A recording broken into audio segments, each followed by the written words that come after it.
Good evening, ladies and gentlemen. Good evening, my fellow troglodytes, Neanderthals, hairy knuckle dragon apes, cavemen, chicken littles, boys crying wolf, everybody else in the red pill manosphere, and all the good faithful family. Welcome to a good faith production version of the Good Faith Podcast, where we maneuver around toxic debauchery, attempting to find harmony with our fellow man and dissect society's caustic degeneracy. If it's a pre-apocalyptic dystopia that you seek, then look no further, because here it is. The great American empire is going to hell in a handbasket, and quickly, I might add. I'm your host, Ninjah Bullock. I understand you could have been a million places, and that time's the most precious commodity any of us have. So from the bottom of my heart, I'd like to share my gratitude with you all. Viewer and listener discretion is advised. Due to the sensitive nature of some of our topics, we hope you'll shield youngins from some of the vulgarity that may be spewed here. Yeah, we got whoredom for your boredom. We're going to talk about smut. So keep the kids at bay. It's smut, Bill.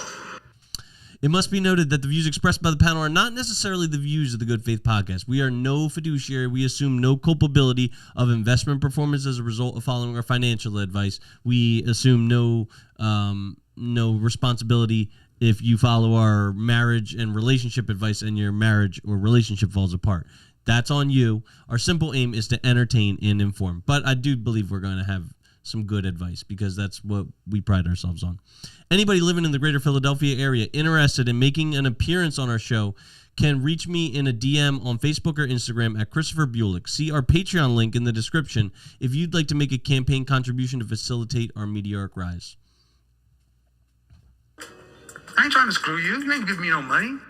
In all seriousness, times are tough. Any proceeds we receive will be going towards the rent, keeping the lights on, medicating Clark with all of his health concerns. This is like not something new that I just added this week, although I found out that my epileptic cat, who's asthmatic, is also anemic. So, guys, the medical bills are piling up, and if you could donate me any money, I would really appreciate it. @MariamJ209Y said, I love you, Clark. I love you, Kate, and Clark loves you. Wait, where you made me lose my train of thought. But that, guys, if you donate to the Patreon, if you donate to the YouTube channel, you become a member, you donate live in the chat. I really appreciate it. There's a start goal, super chat, and gift goal. @MariamJ209Y said, I love you too. And hi to the beautiful lady across from you. That is Danielle, and she is, I'll introduce her in a second. This is your notification. The Good Faith Podcast is now available not only on YouTube and Twitch, but Apple Podcasts, Spotify, Patreon, Amazon Music, Samsung Podcasts, Listen Notes, iHeartRadio, Pandora, RSS.com, Overcast, Downcast, Podbeam, Edge, Podcast Republic, Castbox as well. We'll keep pushing out these episodes so long as our following stays growing. Needless to say, we're on basically everywhere, except for Deezer and TuneIn. They can go fuck themselves. They declined me. The path to notoriety will be for our listeners to spread the good word of the pod. If you have somebody in mind who would agree with our content, may be informed if they want to ridicule us, send a link to your friends and family. All publicity is good publicity. Our objective is to have a balance between the red and the blue side of the political spectrum. So if you have somebody in mind who enjoys listening to podcasts, please spread our channel. And if you don't know what to get for a loved one, why not gift them a membership to the Good Faith Podcast? If you want to give the gift that keeps on giving, consider a membership to the Good Faith Podcast, where your fearless and thankless leader, me, is working tirelessly around the clock to return you guys value through exclusive content, sound advice, unique custom emojis, listening and responding to all your constructive and corrective feedback, and merch. I got merch. I got mugs. I got mouse pads. I got T-shirts. Get your T-shirts here. Get your mugs here. But yeah, I need money. All right, hold up. I ain't trying to screw you. You ain't giving me no money. The fragrance of the week is, I got this sample by Bulgari. This is, I don't know if it has a title or if it's just Bulgari Pour Homme. That's all it says. Top notes. Wait, I didn't write down the description. I'm sorry, guys. I'm a little bit unprepared today. But the shirt of the week is by Club Room. The suit of the week is by Nautica. The tie of the week is by Mallory and Church. The shoes of the week are by Ferranzi. The hat of the week is from Trenton Thunder. Guys, you know what I say? I say, look good, smell good, play good. And when you play good, they pay good. And Danielle, would you like to introduce yourself by your material possessions that you're sporting today? Hi, everyone. I'm Danielle. And I'm wearing a dress that's from a boutique in New Hope, Pennsylvania, and it's called House of India. It's on Main Street. My perfume is Yves Saint Laurent Libre. It is my favorite perfume, and sometimes it's sold out a lot of places, so I get the travel size for my purse. It retails like $38. My shoes are from At Greece, MariamJ209Y said, and I love House of India. the best, one of the best shops. And they're not that expensive either. And then I'm wearing my jewelry. It's a Swarovski set. I love Swarovski. I love them. But yeah, that's what I'm wearing. Did you mention your glasses brand? My glasses are Coach. Okay. And guys, so yeah, you know what I say. I say look good, smell good, play good.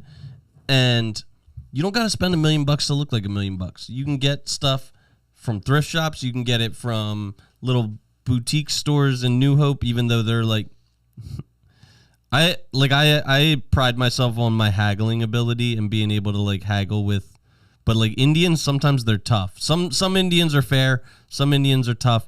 Guys, the candle of the evening is Meditate.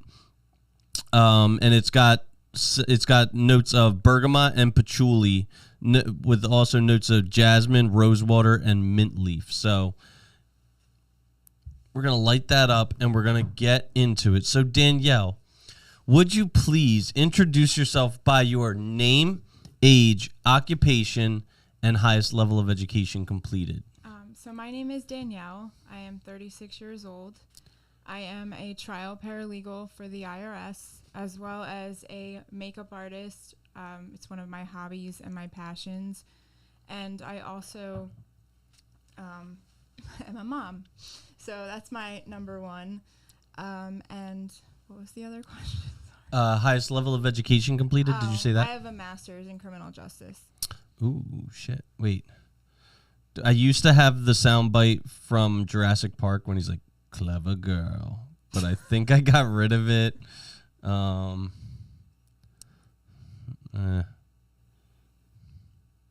don't have any good one here. Take your little bow tie, get your shit, and get the fuck out of my office, you understand? Get the fuck out! I mean, I know I'm gonna get got. I ain't trying to screw you. You ain't give me no money. But I'm gonna get mine more than I get got, though. Guys, by the way, I forgot to say, speaking of looking good, smelling good, playing good, if you want to look good, make sure that your testosterone levels are in check. And so I turn to Zeta Chad Labs whenever I want my testosterone to be boosted. Depending on your baseline, basically what this is KSM 66 ashwagandha. It's been clinically proven to lower cortisol. Cortisol and testosterone are, in simple terms, competing hormones.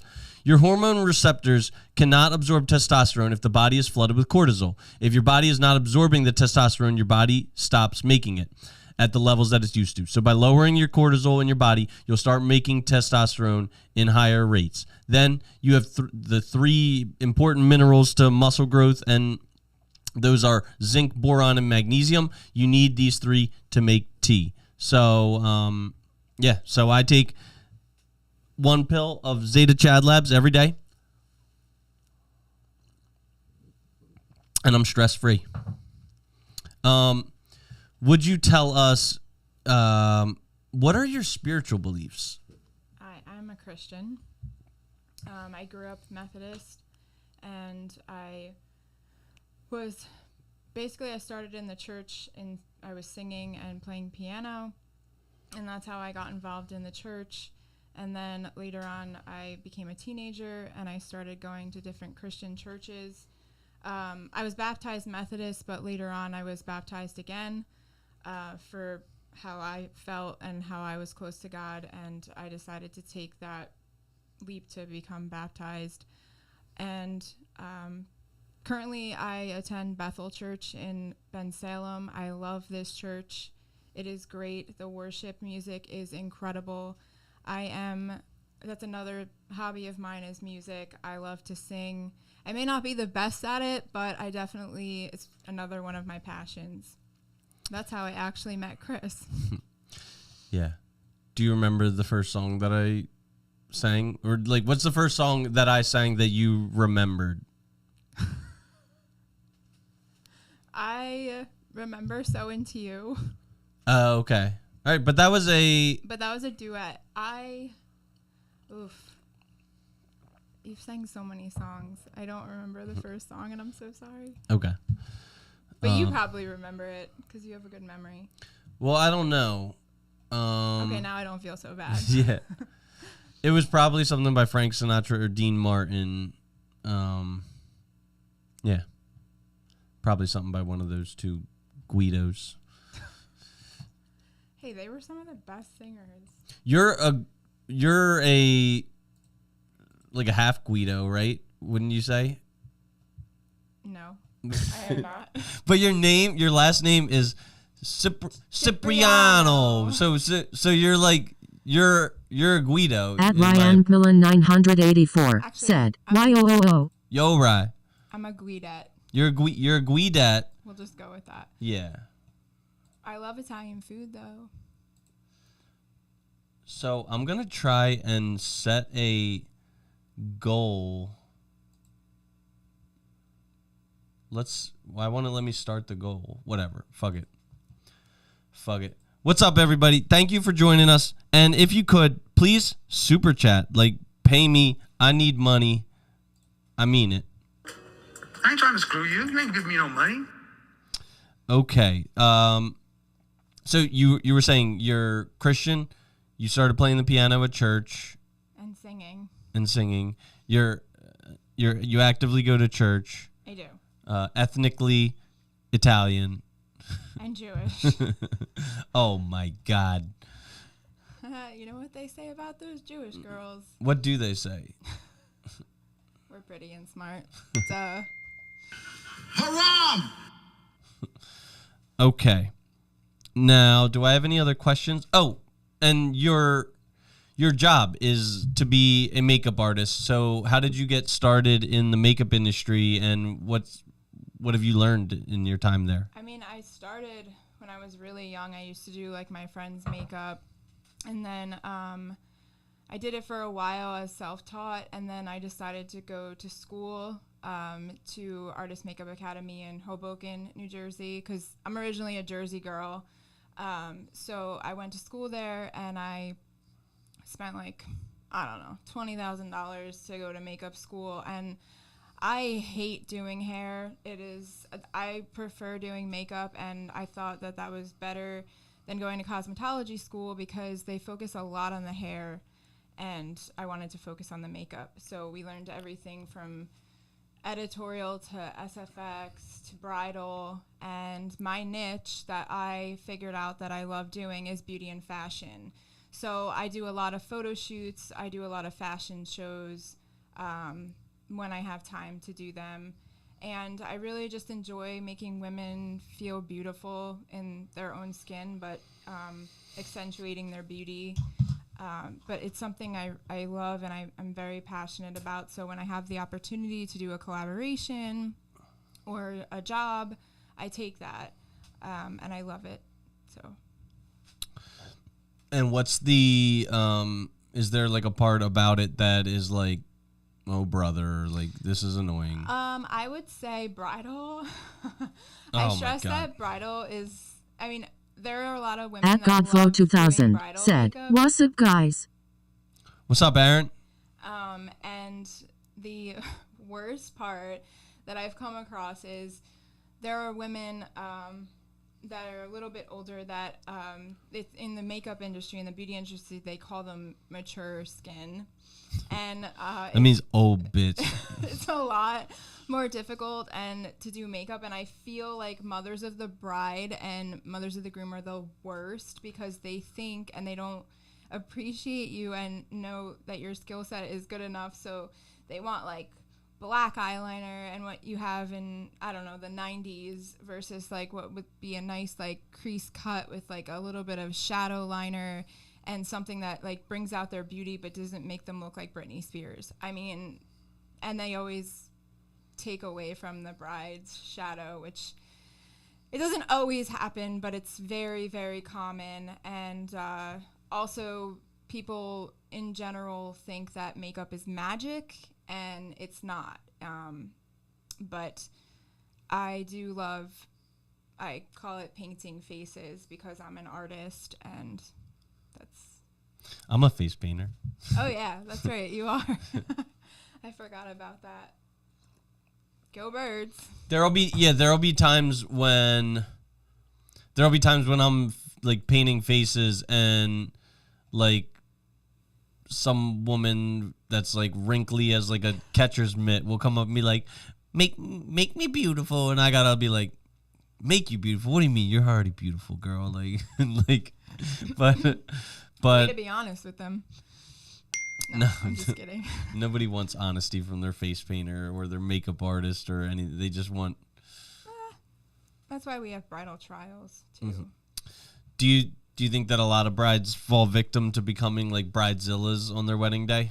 I think they just get really nervous and they want everything to go right. And I think they have like time constraints and they're worried. And I mean, we typically spend like an hour to an hour and a half on the bride because skincare is super important to make the makeup stick and last for 12-hour days, and they go through a bunch of photo shoots and things like that. So by the time it's all said and done, they want it to be perfect, and that's why we create, that's why we do touch-ups. But the brides freak out over everything, whether it's like my shoe broke or the back of my dress, the button snapped, or this person's running late, and that's why we hire maitre d's and things like that. But sometimes you can't afford that, and brides have to do things for themselves, and it gets stressful. There's invitations, there's a lot of different things that go into a wedding. But I would, in a heartbeat, do a backyard wedding and just be fine with that. My mom and dad were married in my mom and pop-up's backyard. Hey, I mean, good for them. They're smart. Speaking of weddings, why don't we get into our first column of the day? So, let me find it real quick. It is... Wait, no. Okay. All right. Would I be the asshole for invoicing my husband's great uncle for the cheesecake at our wedding? My husband, 20, man, and I, 23, female, recently got married with just under 300 people. My parents and my husband's dad and stepmom paid for the wedding. We had 300 cupcakes in 4 different flavors for our guests, plus a separate cheesecake specifically for my husband and me to cut. And you can interject anytime you have an opinion about anything that's shared here. My husband doesn't like regular cake, but absolutely loves cheesecake. So a family friend who makes amazing cheesecakes specially made one for us as a wedding gift. What a fucking... Just a cheesecake? What a bitch move. Hey, I know your registry had sterling spoons and baby bassinets and... But homemade gifts are the best gifts. Well, yeah, but like food. What does a cheesecake cost? Like $20, $30 to make. But maybe he put his heart and soul in the cheesecake. You never know. Wait, you think it was a man who made the cheesecake? Oh, was it? I mean, that doesn't sound like a man thing to do. It might have been. You never know. It sounds like some like dumb broad named fucking Arwen who's got like a liberal arts degree and was like, yeah, I put my heart and soul into cheesecakes. All right, so they only make them for special occasions. So this was especially meaningful to us. And my husband was really looking forward to having it at our wedding. For context, the family friend has also sold some of their cheesecakes for anywhere from $200 to $400. Get That's the insane. fuck out of here. Get the fuck out of here. That is absolutely. How dare you? Haram! Maybe they felt like they were competing with cake shops, because cake shops you can spend anywhere from like $200 to $1,000 on a wedding cake. But I mean, yeah. When I'm imagining this cheesecake, it's probably just like a little like saucer of cheesecake. Yeah, like it's not like it doesn't take all the ingredients that go into baking an actual wedding cake. Go to ShopRite and just pick up like a $12 cheesecake. Yeah. So this isn't something that would necessarily be cheap or easy to replace. Bullshit. I think it is. The cheesecake was on its own on an individual table in the dessert area, separate from the cupcakes. Cupcakes. The table had wheels, so it could be wheeled out to the dance floor for our scheduled cake cutting. Our engraved wedding utensils were sitting next to it. The venue workers were supposed to bring it out about 10 to 15 minutes before we were scheduled to cut the cake. While my husband and I were finishing dinner at the head table, our wedding planner came over and told us that one of our guests had cut into our cheesecake. That guest was my husband's great uncle. He cut himself a piece using our engraved utensils and started eating it. Then other guests started taking pieces too. Our wedding planner realized what was happening and got after the staff because they hadn't noticed or stopped it sooner. By the time we were actually able to do our cake cutting, only about a quarter of the cheesecake was left. My husband and I got a few bites before it was gone. When it was brought up to his great uncle afterwards, he didn't apologize or seem particularly bothered. He basically laughed and said something along the lines of, well, it was good. What an ass. Yo, but honestly, so far, this doesn't sound like your great uncle's fault. It sounds like the venue that probably charged you fucking $40,000 to hold your wedding and failed to give you staff. It's just like, I don't know. It's the wedding venue's fault. Why don't you invoice the wedding venue, because you know that they're going to tell you to go fuck yourself? I honestly don't understand how you see 300 cupcakes available for guests and decide to cut into the one cheesecake sitting separately on its own table. Lady, don't fucking...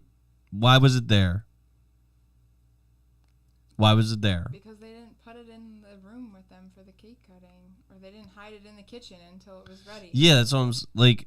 That's what I'm saying. Like, she's so mad at the uncle, but like really, she should be mad at the staff and the venue exactly and the maitre d', because that's their job. That's their job to, make sure everything goes good for the wedding, and that's terrible that they didn't get to cut into their cheesecake. Yeah. It was like one thing that the groom probably asked for from the whole wedding day. Yeah, He's like, my wife gets this, and she gets this, and like all he wanted was a cheesecake. Like he just wanted a piece of cheesecake, and this is like that's like the cold reality of being a groom and being a husband is like, you do this and you do that, you do all this shit for the benefit of your wife and bride and everybody, and the one thing that you just want is like a cheesecake of your own. And of course your fucking great uncle like comes in and takes it. Did he really do anything? Because his parents paid for the wedding. Wait, she does say that's that pretty traditional. No, she does say my parents and my husband's dad. Yeah, you're right. they didn't it's mention typically them paying. the bride's father who pays for the wedding, and the rehearsal dinner is paid for by the groom's or the groom's parents. Yeah. Okay. But now every day, like nowadays, people pay for their own things. Yeah. I wouldn't say this ruined our wedding. We had an amazing wedding, and obviously there are much more important things than dessert. But this was our one and only wedding. You'll probably get divorced. This was our one and only wedding. Cheesecake was specially made for us. Jesus, she keeps going. She's very upset about the cheesecake. Maybe it was like her little nightcap after they went to bed together. True, because they say you don't eat like anything at your wedding. You don't have any time. You think you would eat at cocktail hour, but you don't even do that. You're just taking photos. Do you even keep half of them? Probably not. Mm-hmm. My husband thinks we should just let it go. His response is basically, that's just how the side of the family is.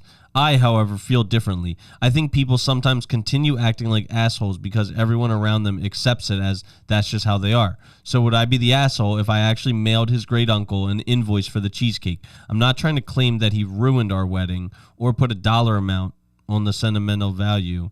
Then what are you going to invoice him for? Like, and what are you going to, like, what's going to be the figure? Because you said the cheesecakes range from $200 to $400.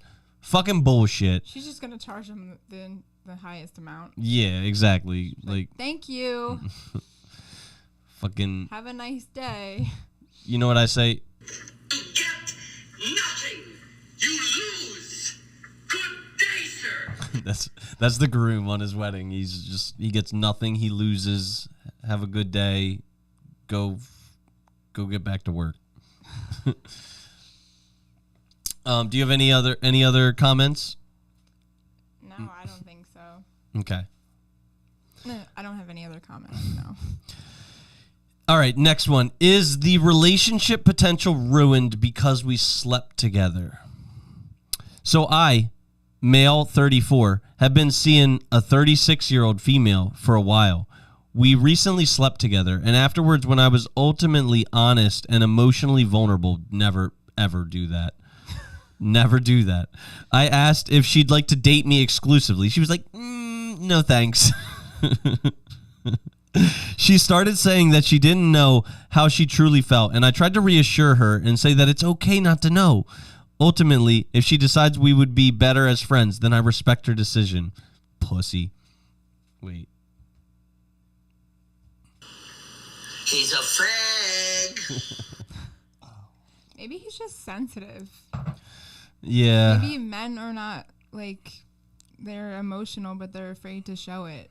Well, this is why, because when they do show it, they get, like, ghosted by girls. She's due to start a new job and then proceed to explain it takes her a long time to decide whether or not she has romantic intentions towards someone. But she pursued me on the dating app where we met. Now she's basically stonewalling me. This is a leave the ball in her court. Is this a leave the ball in her court situation? Or what, should she reach out to him? Or like he should reach out to her and be like a little bitch? And like Maybe he's just sensitive. Maybe no. He's probably scared. He's afraid he's gonna get rejected. Like anyone else is afraid they're gonna be rejected. He's a fag. Doesn't mean that he's gay if he's emotional. Fucking quiz. I got a lot of gay ones. I'm not gay no more. I am delivered. And that's in church. All right. Next one. Can anyone relate? I'm in a real pickle, for lack of a better word. I'm stuck in the push and pull of my own brain. Let me start out by saying that I am in therapy and have been for years. I do not drink, use other substances due to my spouse being in recovery. Sort of, he still dabbles. The fuck does that mean?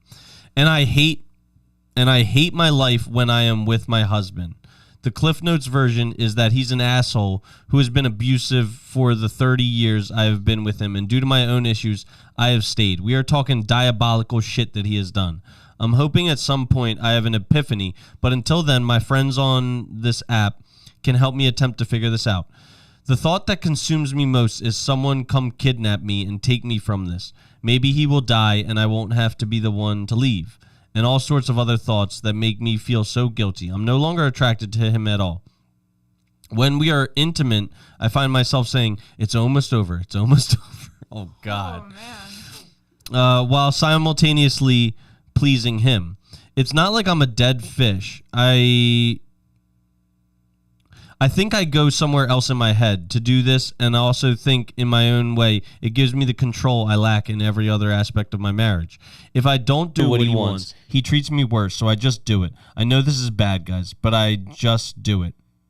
I know this is bad, guys, but I have been conditioned to this is survival. When I think about who he is as a person, I get sick to my stomach because I know that I know better, and yet here I am. My nervous system is so fucked up, yet here I am. I've tried to leave multiple times, and he sucks me back in. I'm aware of DV, narc abuse, substance abuse issues, trauma bonds, etc. I know that I am in a terrible situation. Why can't I go? I'm successful in my career, have beautiful friendships, and have a good relationship with my children. My husband's abuse has made me strive to be more successful outside of my marriage. I guess my question is, at what point do you take your vows and throw them out the window? Do people like this ever change? I mean, in addition to not being attracted to him at all, I don't respect him and think that the resentment I have for all the years of abuse will never go away. Have any of you stayed and are thankful that you did? Does this resonate with any of you? I mean, if I put it all out here on the table, maybe one of you could come kidnap me. Only somewhat kidding.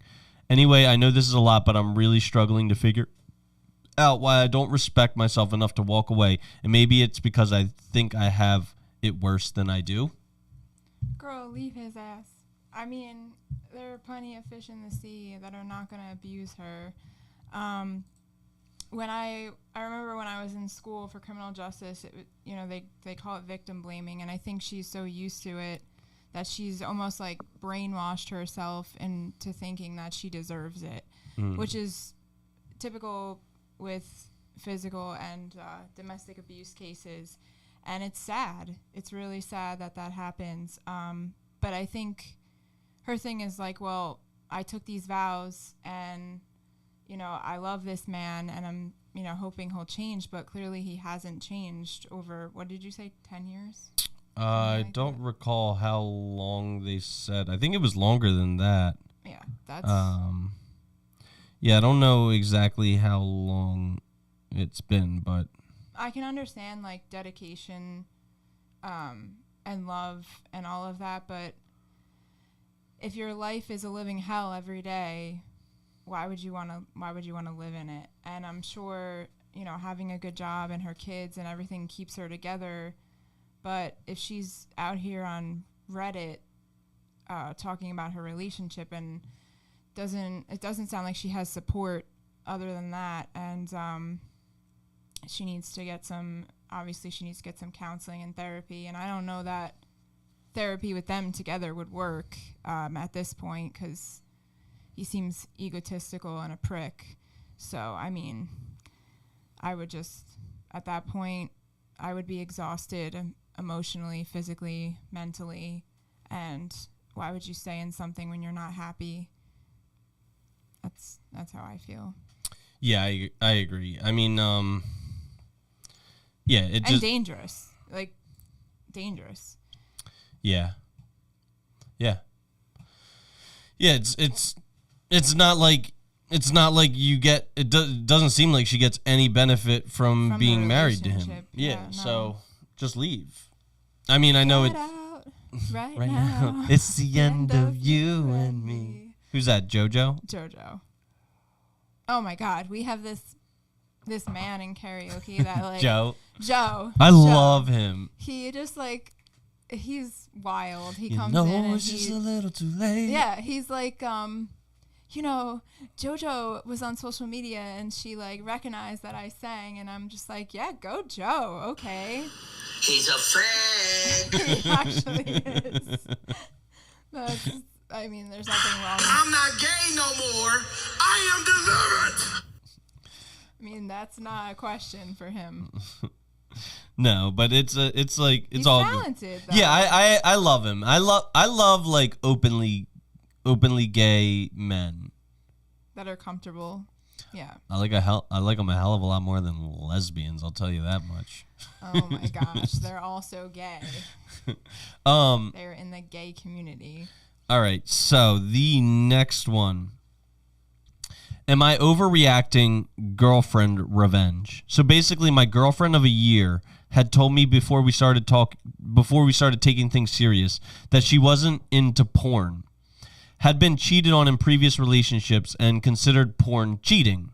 Well, if she considers porn cheating, and she said she had been cheated on in previous relationships, do you mean that her previous boyfriends were just watching porn? Because then you tell her she's a dumb bitch and to fuck off. Now, I personally don't watch porn because I think that it is bad for testosterone retention, and I think it is bad for, like, it is a buffer, and it like makes men comfortable, and it like kills their libido. I think there's a lot of bad things about it. They become addicted to it. Yeah.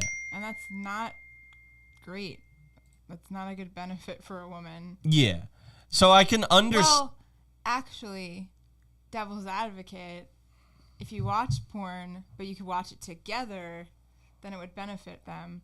But if it's not being watched together and he's just sitting there like jerking off all day to like, I don't know, stepmom porn or whatever the hell is out there nowadays, which is sick to me. So I think the ultimate thing that you say when you hear a woman who's like extremely anti-porn is you just ask her like, oh, what's the latest smut novel you've read? It's smut, Bill. Because they all read smut. That's how they consume their porn. Yeah, they just consume it by reading it and not watching it. Yeah, 50 Shades of Grey came out, and then all hell broke loose with women, and then they're like, I want to have whips and chains, and I want to be choked, and now it's become like a very natural thing. But yeah, no, that's crazy. I don't think porn would be considered cheating, but I do think when anyone has an addiction, it's a problem.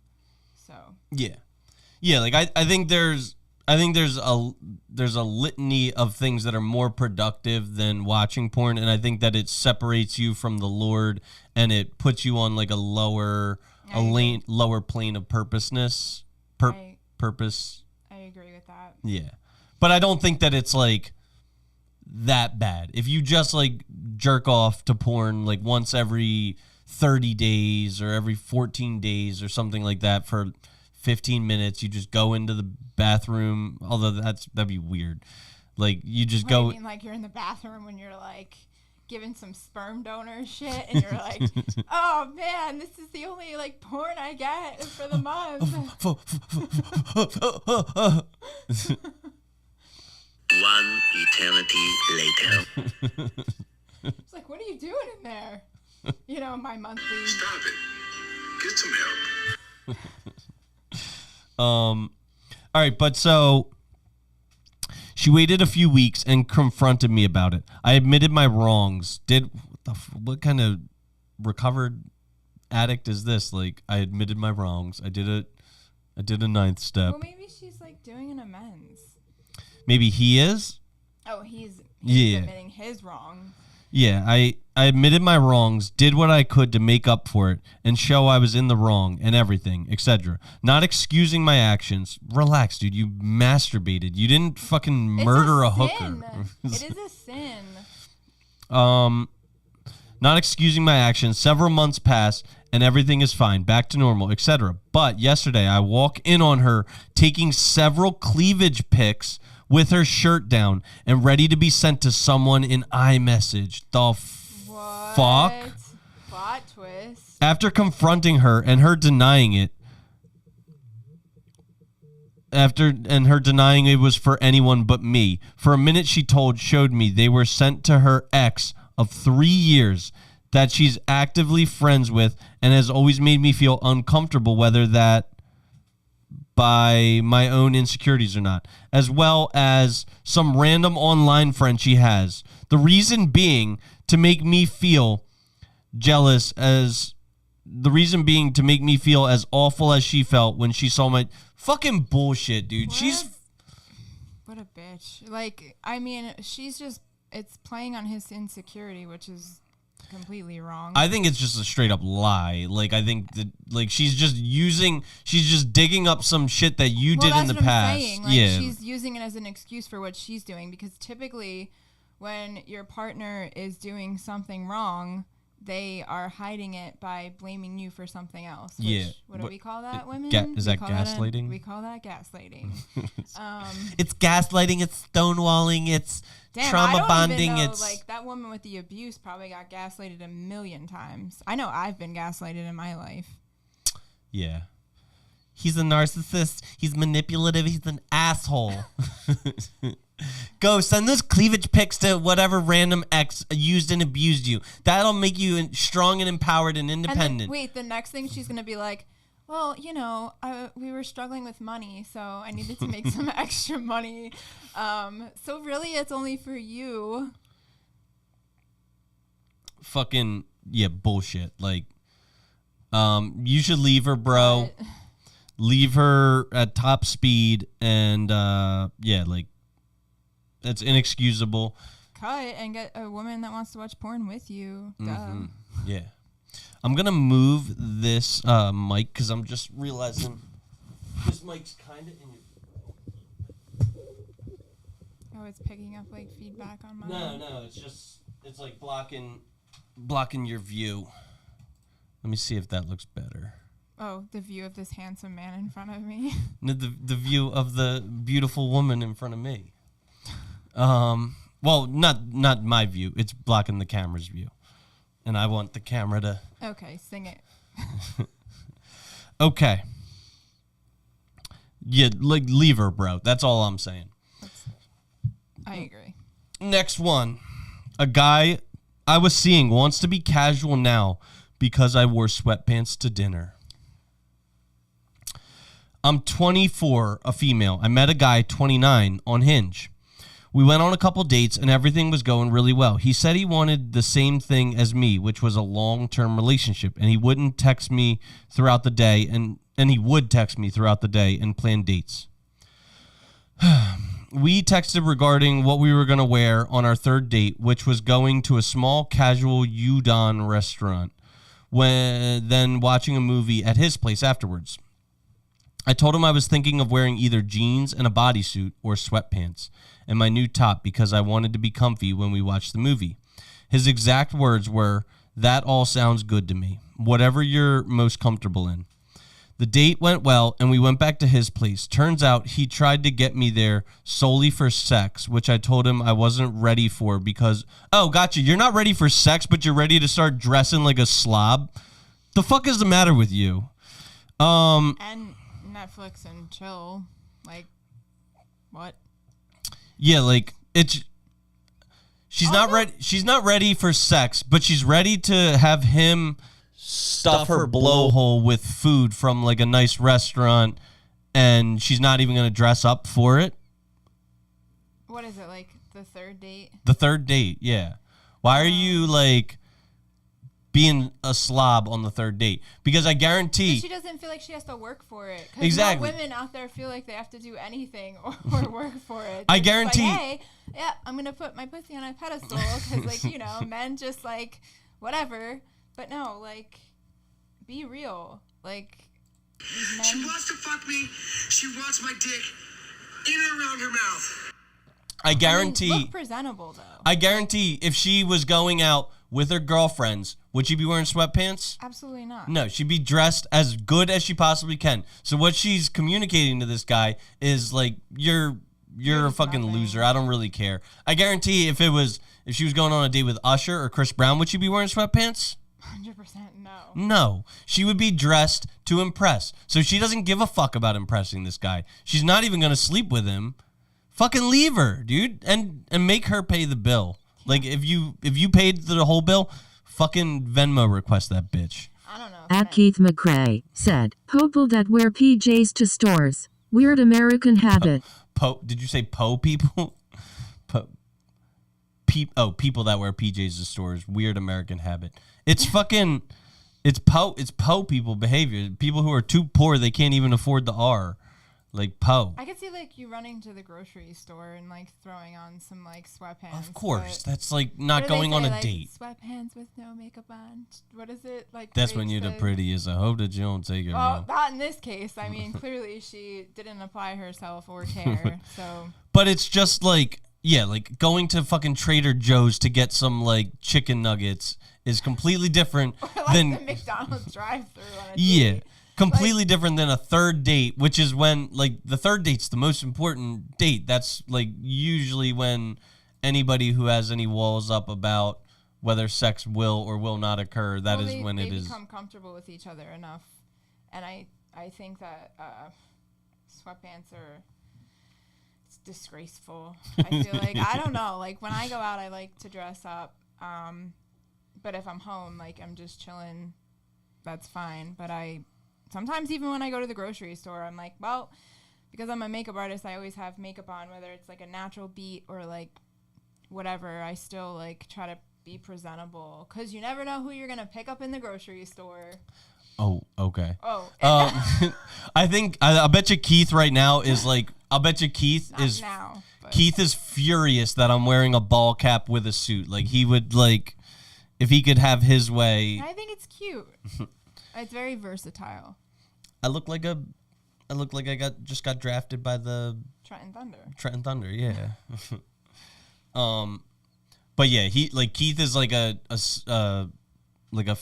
fashion or well, Keith says I love what Keith said. At Keith McRae said, "Damn Yankees wearing hats inside." Ooh.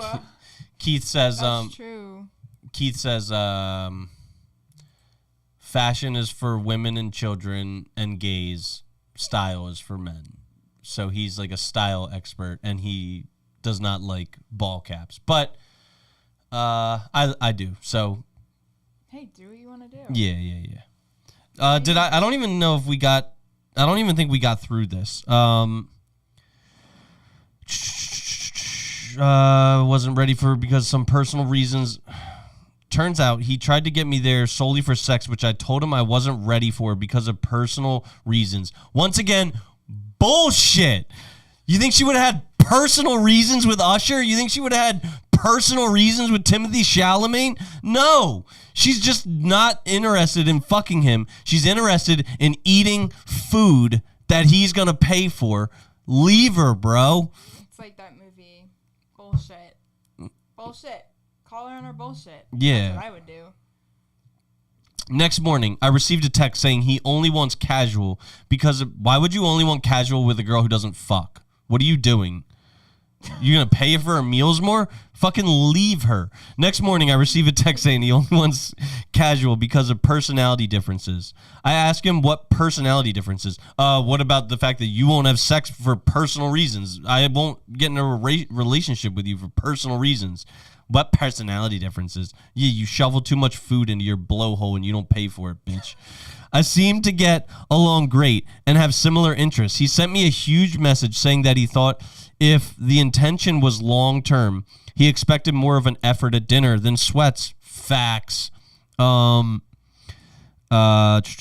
I told him I left class early and tried my best to look as presentable as possible and that I had to throw away most of my jeans and my new jeans didn't come out of the wash in time. He responded with, yeah, I did say comfy casual, just wasn't expecting sweats. Not mad at it. There's a time and a place. You did look cute, though. She did say, like, she wanted to look comfortable for the movie. No, they said they were going to dinner and then watching a movie at home. So, Yeah. girl, pack a bag. Facts. That's what you do. Like, prepare yourself. Put a bag in your car when you're going to school, knowing that you're going out with a man on the third date, potentially wanting to have a relationship, like, girl, pack a bag. And like this is the bullshit that us men have to deal with. Like these bitches with these like fucking murky intentions. Like you want a long-term relationship, you won't even fuck the guy. Why do you think that you qualify for a long-term relationship if you won't even fuck? Like you should pack yourself up in your sweatpants and fucking wait. Wait, where's my where's the thing? Oh fuck. Where's my bow tie soundbite? Oops. I ain't trying to screw you. You ain't giving me no money. Oh my god. Whatever. I can't find it. Why don't you try to impersonate him? Leave her alone. She doesn't want to talk to you. Get out of here. What was it? Why don't you pack up your fucking bow tie and get the fuck out of here? I don't even know where it is. I thought it was on my first page. I guess not, though. Skip. Get the rocks. Yeah. Abdul? Yeah, get the rocks. Get the rocks. Yeah, he should leave her. I'm actually completely baffled right now. We spoke about... Did I already mention this? Yeah, okay. Okay. I'm curious what someone commented to that. Oh, this one's bad. I think we might have discussed this one before. 8 months pregnant, history of dwindling intimacy, and my husband just told me what he looks for in a girl. Is it over? I'm 38, female, looking for some outside perspective because I feel incredibly isolated right now. My husband, 39, and I have been together for 11 years, married 4 years, and recently moved to a new state. I'm currently 8 months pregnant, but instead of feeling happy, I'm filled with anxiety about our relationship. To give some background, our trust was severely damaged early in our marriage. Just a few months after our wedding in 2022, his ex-girlfriend's husband contacted me and sent screenshots of messages between my husband and his ex. The conversations were sexual in nature. We stayed together, but as the years progressed, our intimacy steadily declined to the point where we would go months without being intimate. Honestly, part of me feels like the only reason we even conceived is because his last remaining childless married friends all announced their pregnancies at the same time. Over the years, I've gained, lost, and gained weight again. Because of this and our lack of intimacy, I am terrified that he's no longer in love with me and is no longer attracted to me. His actions only feed into this insecurity. He has always followed lustful Instagram pages of mostly naked women. I've expressed how uncomfortable this makes me and asked him to unfollow them. Lately, I noticed he started following new accounts, including other local girls in our new area. In the past, I also questioned his relationship with a female coworker who we talked about constantly, though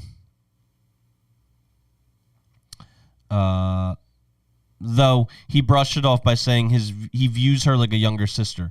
The breaking point for me happened on my birthday. Out of nowhere, he started talking about what he looks for in a girl. It felt incredibly weird, inappropriate, and hurtful given the past messaging history and my current pregnancy. I told him how strange the conversation was.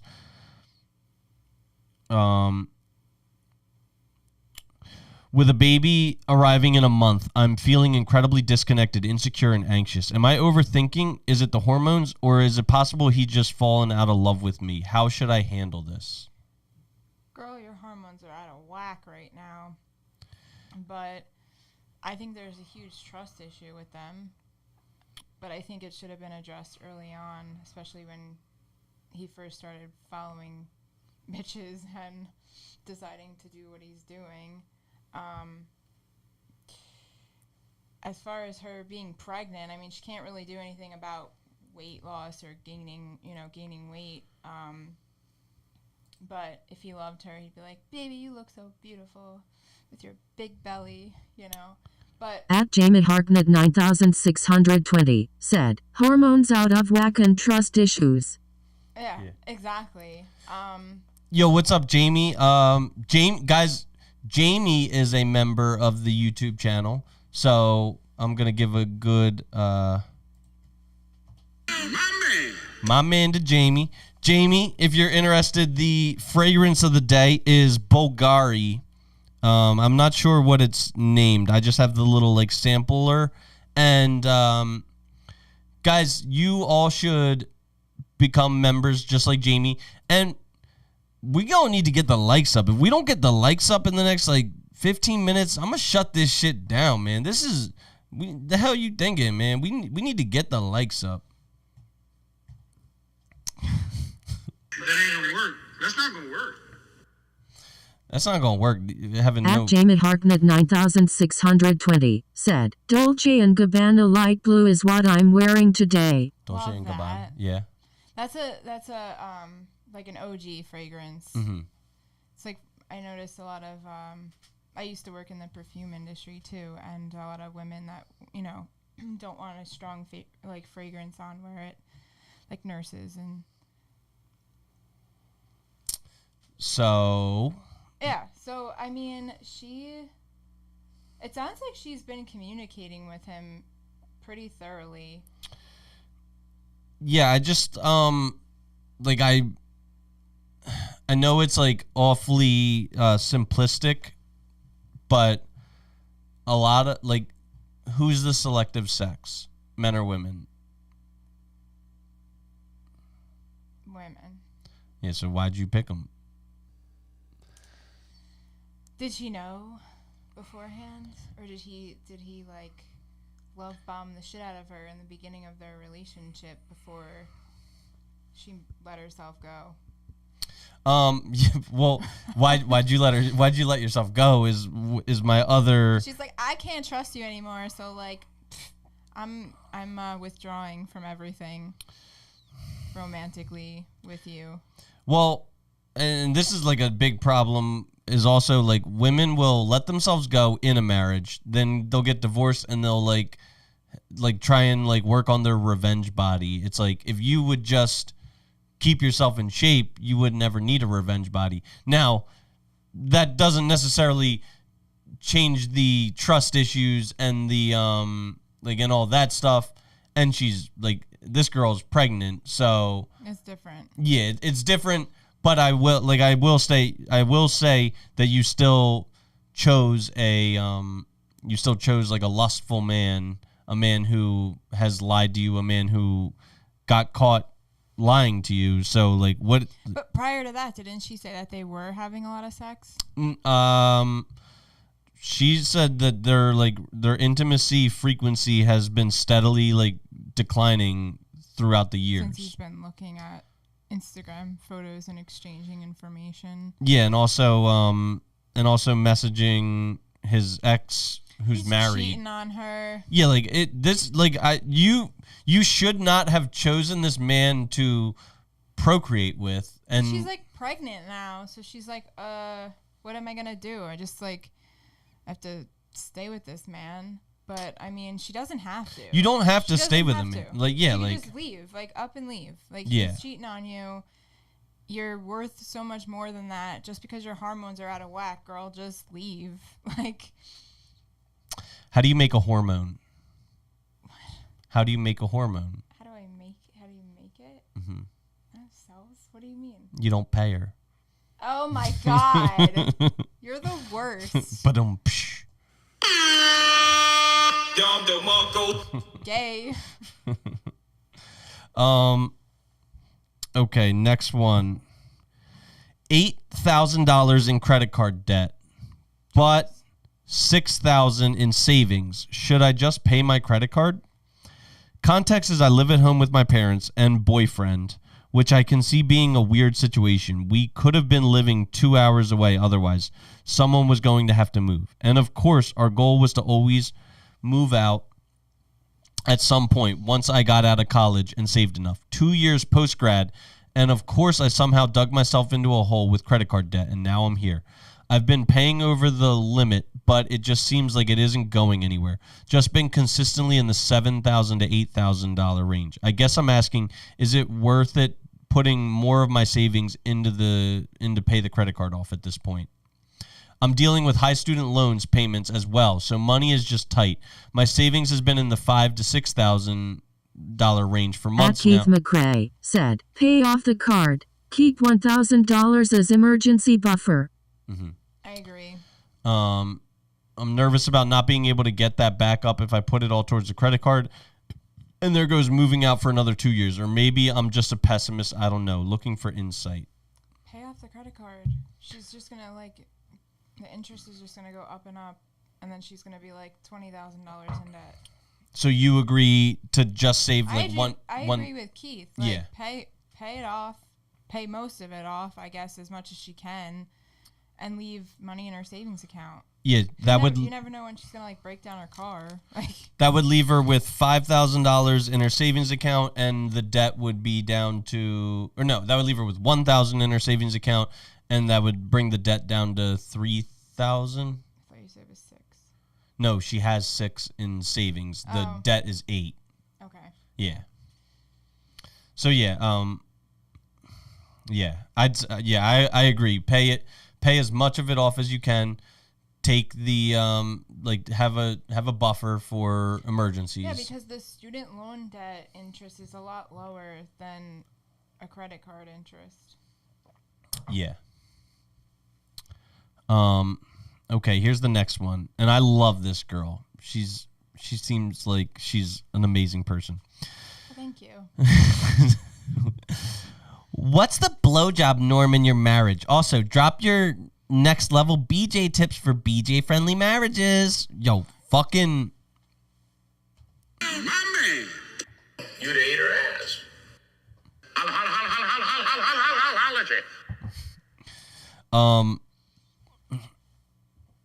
She wants to fuck me. She wants my dick in or around her mouth. For context, I do give an A1 BJ, but always open to new tips and things to try. I know this can be one of those interesting topics where some people are like, hell no, and others are like, all the time. What's the norm around BJs in your marriage? And what are your best BJ tips? I go in and out of frequency, but I do genuinely love giving my husband blowjobs. Not even just as a lead up or part of intercourse. I like to sometimes just give him random blowjobs, not expecting anything in return. She's so generous. I love this girl. I wish he was open to different positions, routine more often. He hasn't come on my face or my other body parts in years. At Jamie Harknett 9620 said, get a second job, work 60 hours a week. Use a personal line of credit with a lower interest rate to help tackle your CC debt. Be aggressive in paying it back though. Yeah. I'm gonna do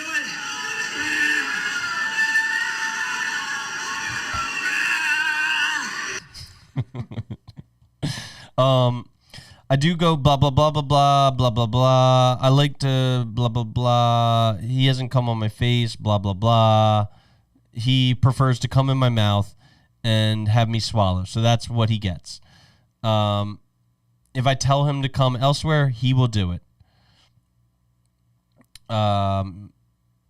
If I ask him to come elsewhere, he will do it. But I usually just swallow because it's about what he wants. He also loves to receive BJs while laying down in bed. If I try to do my dominant woman pretending to be submissive position, LOL, like on my knees at the couch or in front of his computer, he's like, no, if you're going to do it, I need to lay down. What a He fucking...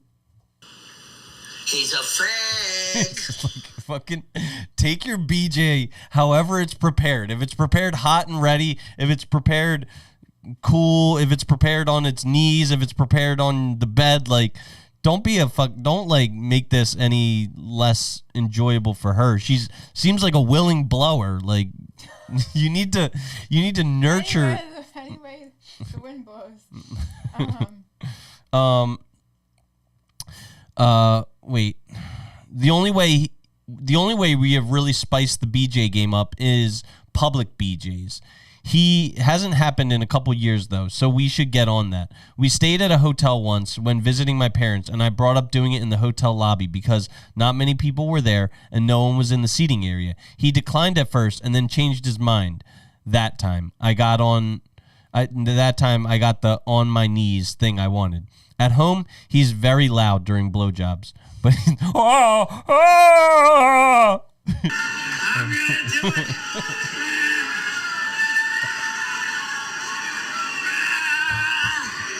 all right, Pee Wee Herman, like fucking chill out, like get a BJ and be quiet about it.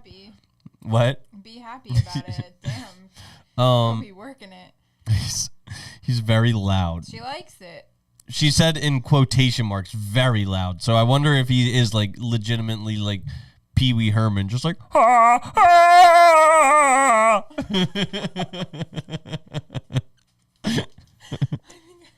Oh, sorry. Technical difficulties. I'm messing this up. I'm gonna helicopter my fucking wiener on your face like champagne poppy. That is not gonna work. I laughed so hard. Hold on to your butts.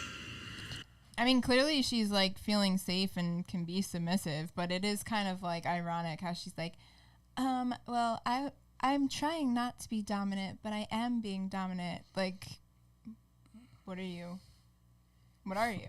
Like, are you being dominant? Like, are you, like, it sounds like she likes the control, so she's asking him, like, to do all of these things, and he's not reciprocating, but, like, if you want to please your man, then he also has to be dominant too, right? So maybe he feels that he's not being dominant, or he's not being able to be. I just think that But yeah, go her. Like, yeah, like I've heard so Is she many Jewish? stories. Is she Jewish? I don't know. Sometimes the blowjob is like a form of care for my husband in my mind. I want to suck his dick to please him, not just because I'm horny at the moment. It's like a happy, wet gift of gratitude for the man and the husband that he is. Anyone else feel the same? I feel the same. Like, you're a fucking champion. goddess. Yeah. Any man would say that. Any woman would call her a whore. But it's not wrong to be a whore for her husband. Who would call her a whore? Oh. You're a whore. That would make me think, like, how many blowjobs in her life has she given? Like, if she wants to please her man every day, 5 times a day, let's just say. Like, I doubt it's that. Yeah, but I mean, like, or she's just willing to do it all the time. Like, how many times was she willing to do it with her ex-partners? And then you're like, let me think about that. Or maybe he just likes intercourse. Maybe he likes different things. Maybe he doesn't always want her on her knees. I don't know. I mean, I'm the kind of person that, like, I would let her, like, run wild and free. I would not, like, try and extinguish her flame. I would not want to. Yeah, it is weird. Maybe, I don't know.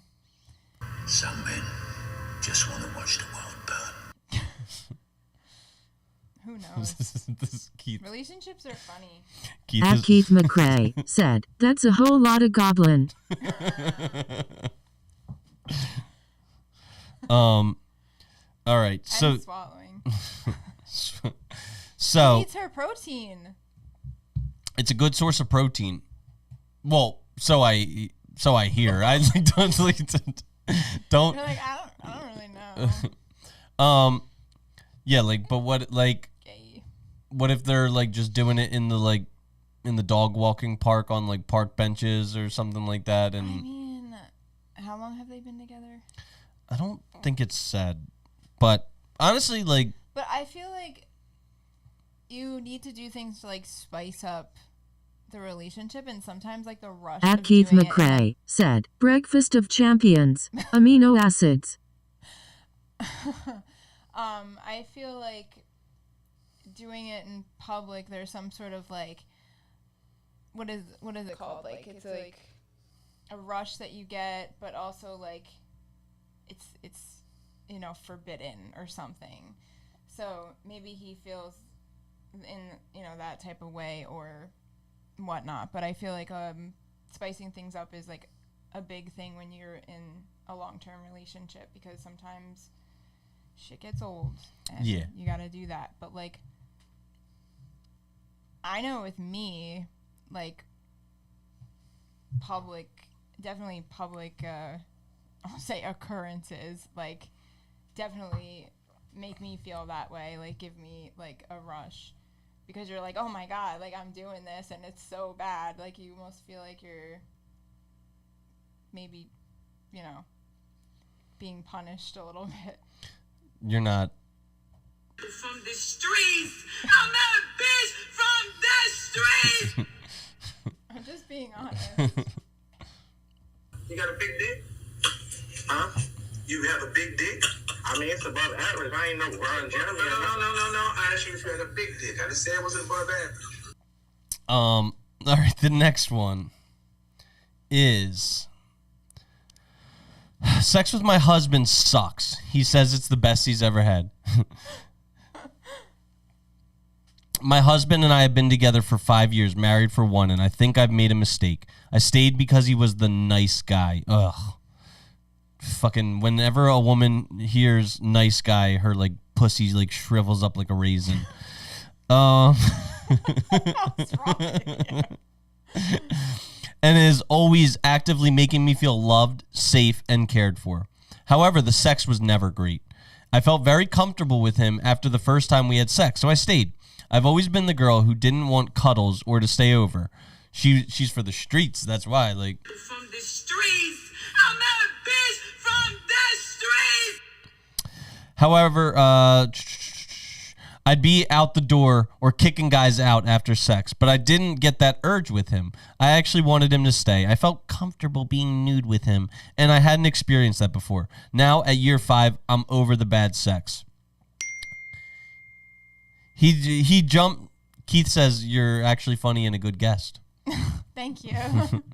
I actually wanted him, blah, blah, blah, blah, blah.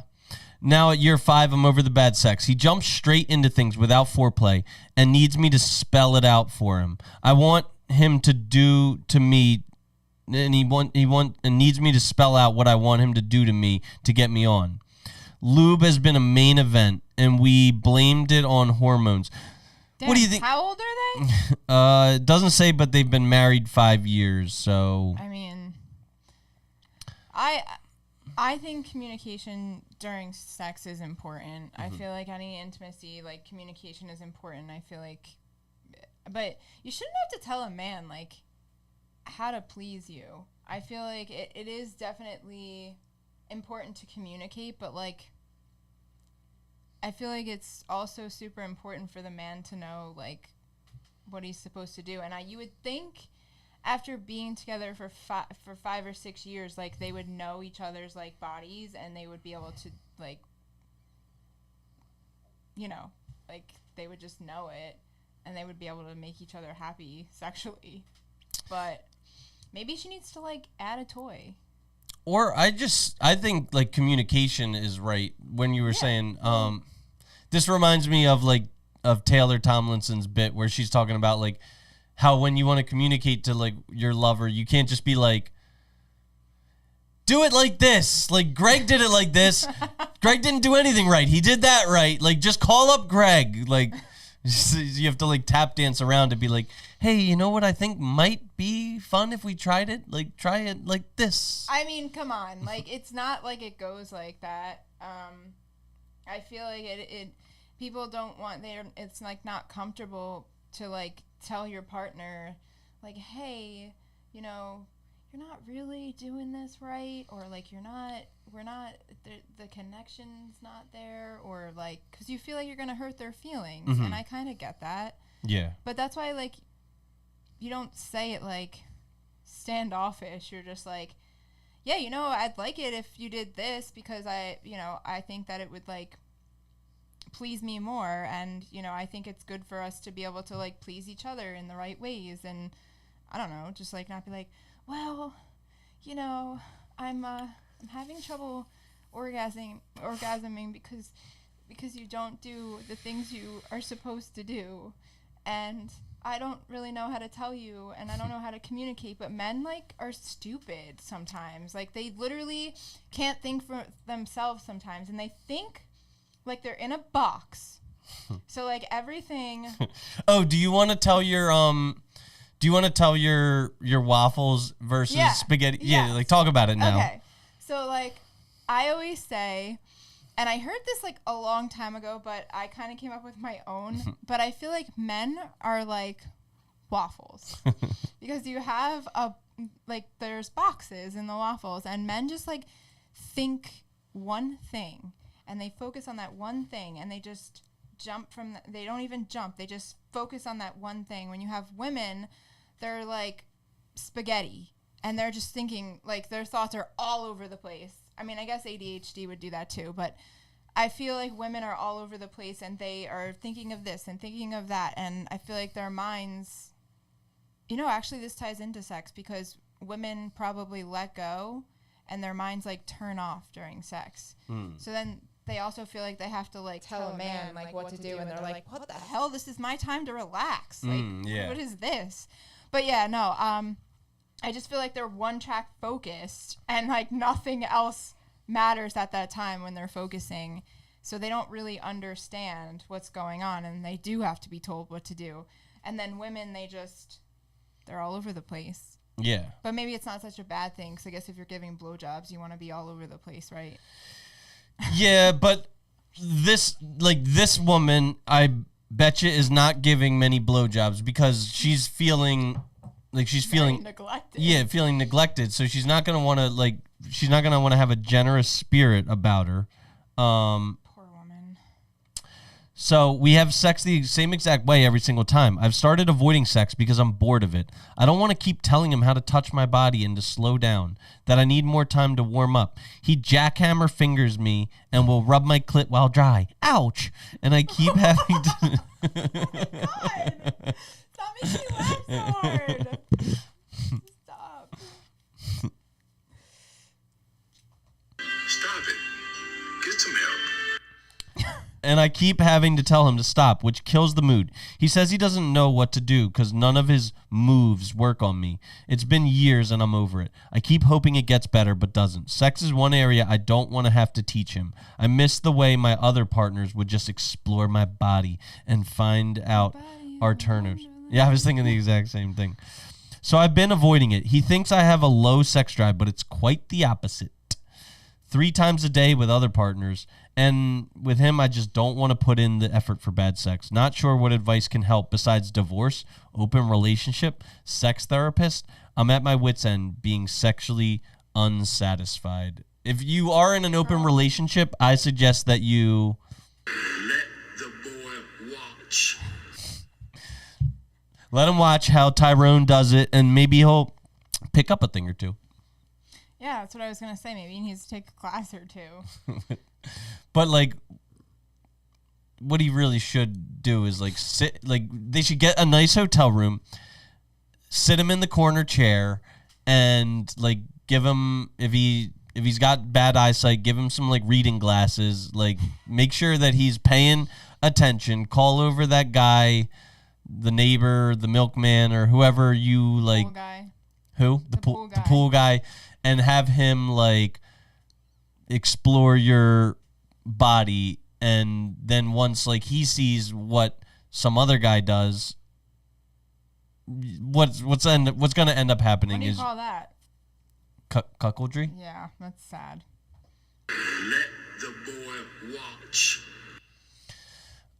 Yeah, your marriage is over. Like, if so, just Just get used to using a toy the rest of your life, unless you're gonna get divorced.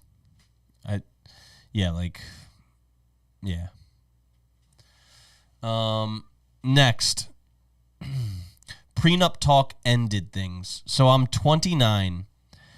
I'm a male. I've been going out with this great girl for a few weeks. How great is she? Let's see. She's hardworking, fully employed, and earning around $85,000 a year, which is fantastic. On my end, I work in healthcare and have been fortunate enough to build a net worth of around $2.8 million across real estate, businesses, and ETFs. while I know that that's not mind-blowing fortune, you're 29. That's like mind-blowing. Like you're a 29-year-old man and you're already worth almost $3 million. He should Like be making $1 billion by then. what? He should be making $1 billion by then. I mean, what do you mean? Yeah, have you like they're like some women on like social media have the dumbest like takes. Like they'll be like, I need a man to be making $500,000 a year. It's like you're I worked for a firm that the managing partner made it was private firm too. He made $450,000 a year. I saw his paychecks. Mm-hmm. I mean, that's not a typical thing. No. At least nowadays, but the economy is so rough that like that's chump change. So of course, women want they want their Balenciaga and they want this and they want that, but what about their share in the relationship? Money, please. Oh, no, there's no money. Oh, my bad. No problem. they want their money, please, like a little spoiled brat. But devil's advocate, I feel like the guy, if he's willing to give it, then what are you going to do? Yeah, no. Like, this guy does not seem willing to part with his $2.8 million. No. And that's fine. I wouldn't be willing to part with that either. I wouldn't be willing to part ways with $280,000. Like, your money is hard-earned, and you should protect it and respect it. And if she is not willing to respect it and, like... All right, so anyway... So protecting those assets long-term is really important to me. I'm currently in the process of transferring assets into a discretionary family trust, but I'd also feel much more comfortable having a prenuptial agreement in place with whomever I eventually marry. Recently, I brought up a hypothetical question about prenups to see where she stood. Her response was that wanting one is a red flag. You think I'm going to steal your money? I have my own job and my own money.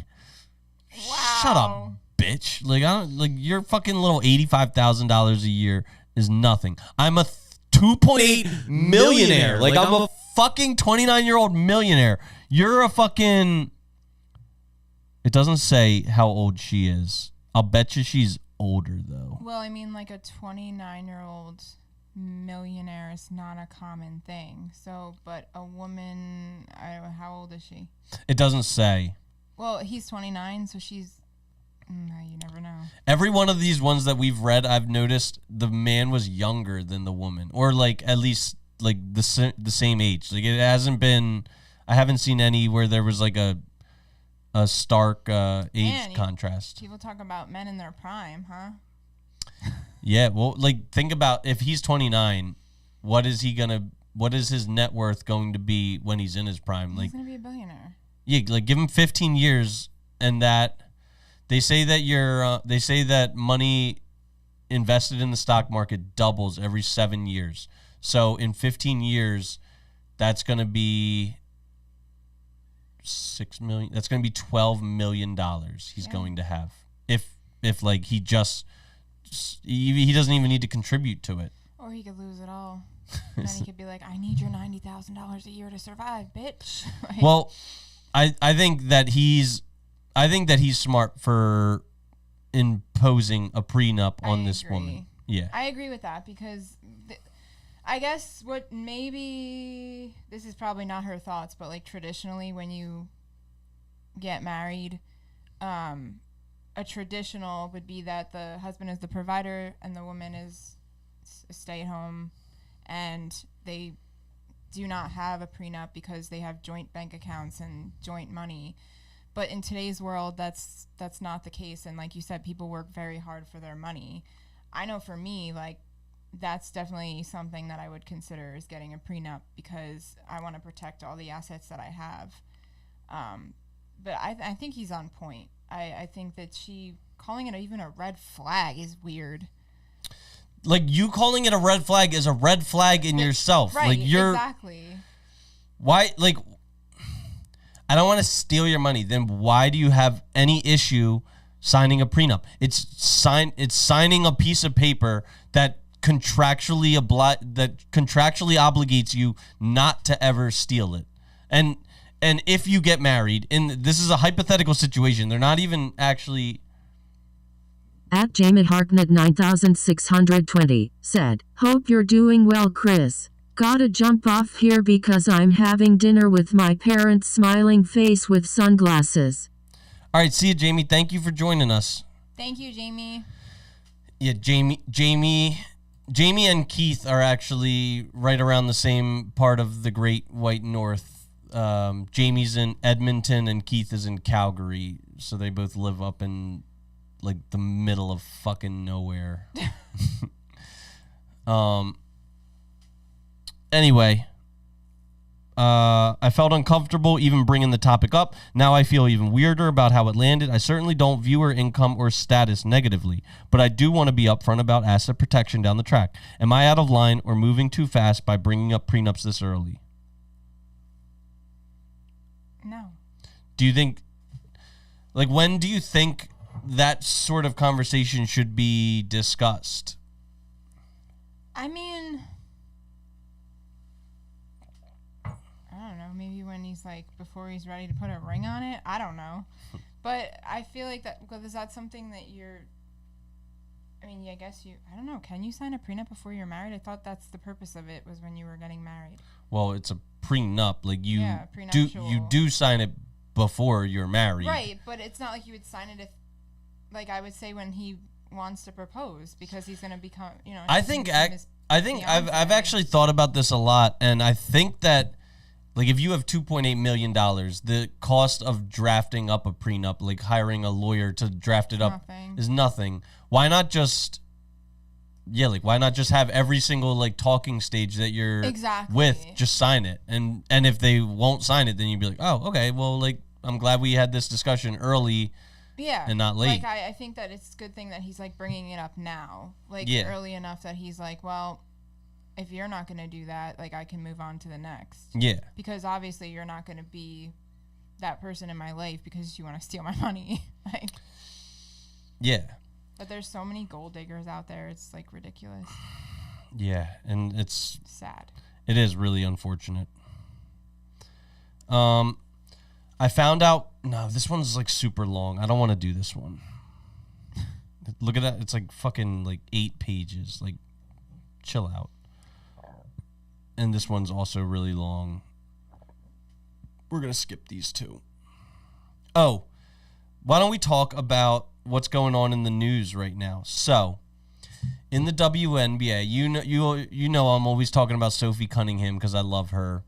So Sophie Cunningham just said, basically, like, biological males have no place in the WNBA. And I'll let this come in. Keith McRae said, "This one is really long. I don't want to do this one." That's what she said. You got a big dick? Huh? You have a big dick? I mean, it's above average. I ain't no Ron Jeremy. No. I asked you if you had a big dick. I just said it wasn't above average. We were in action, and she said in my ear, "Go deeper. Stay with me now."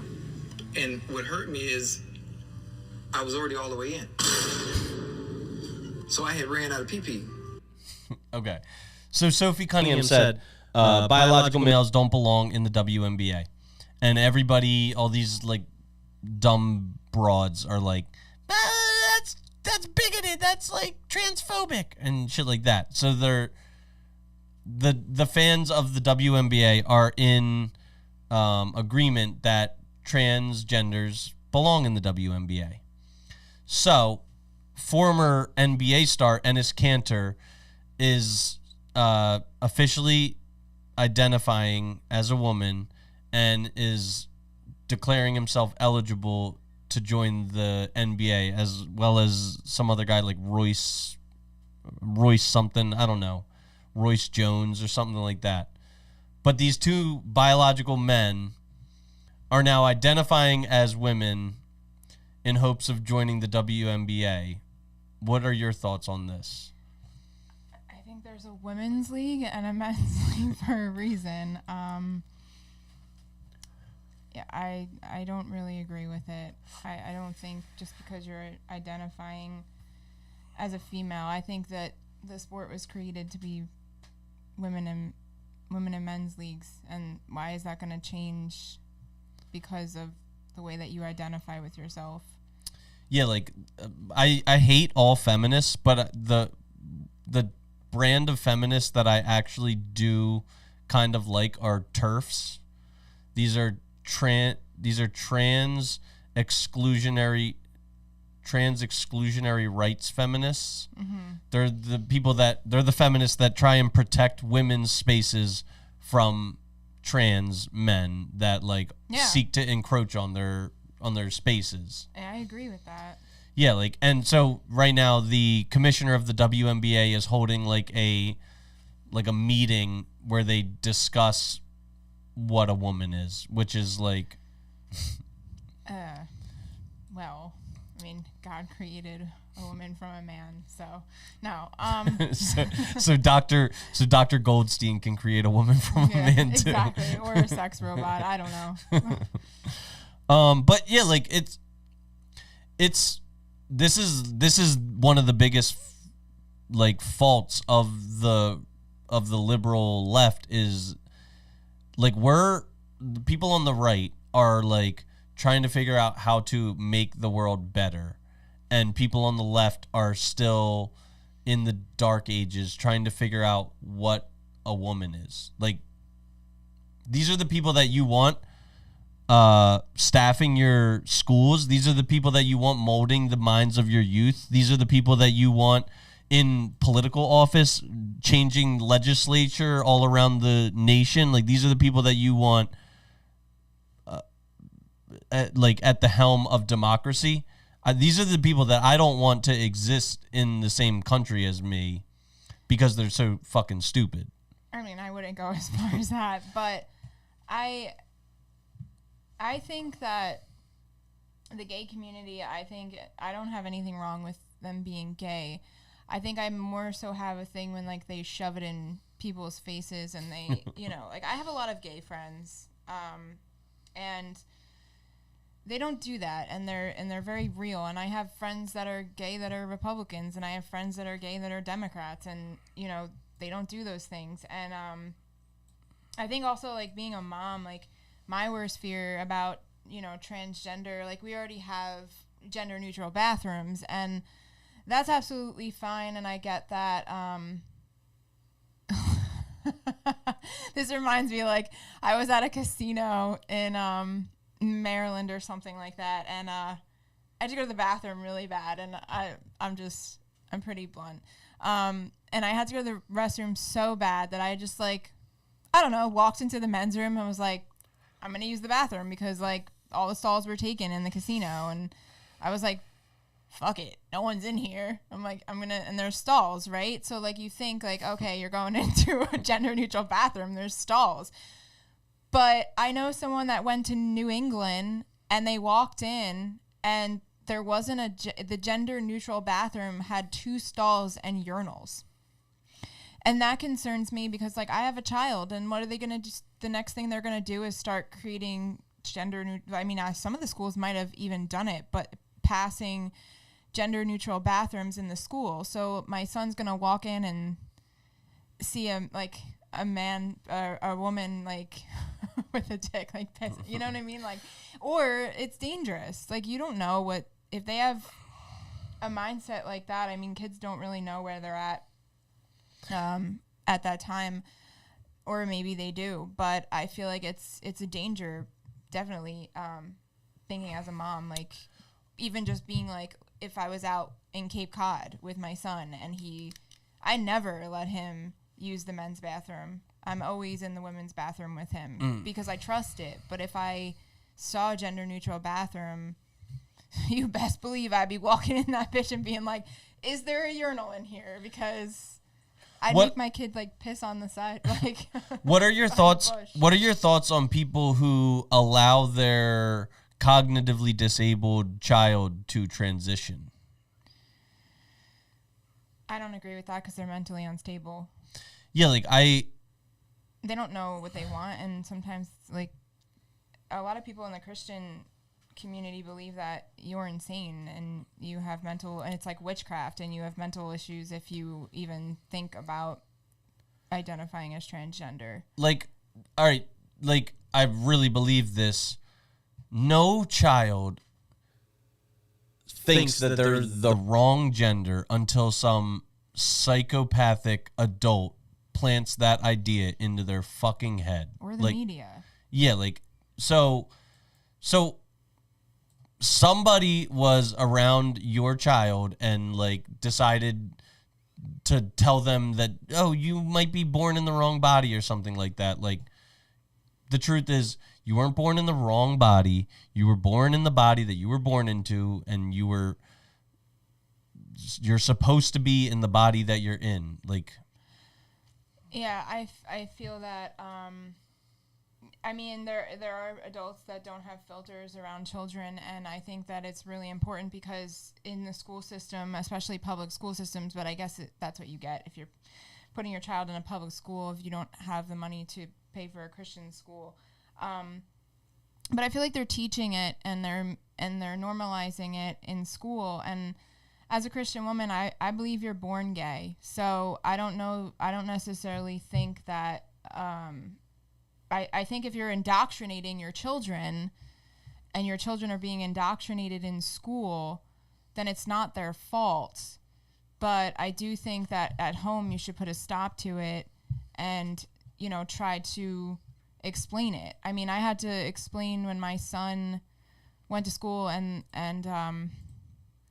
saw his friend with like two dads. And I had to explain to my son, like, all families look different. And, I can't say to my son, well, it's wrong that, Joshua is like loved by his daddy and his daddy.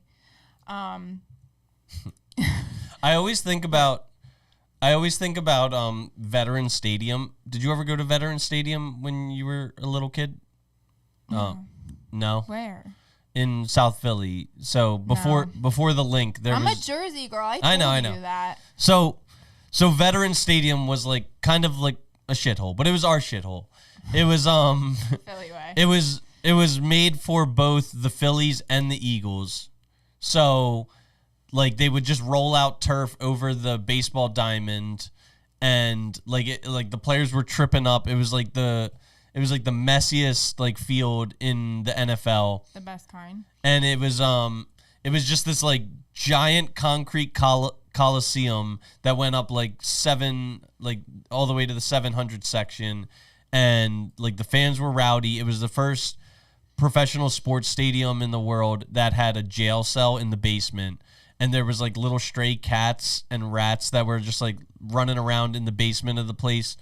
And I always have fond or like nightmarish recollections of the bathrooms there.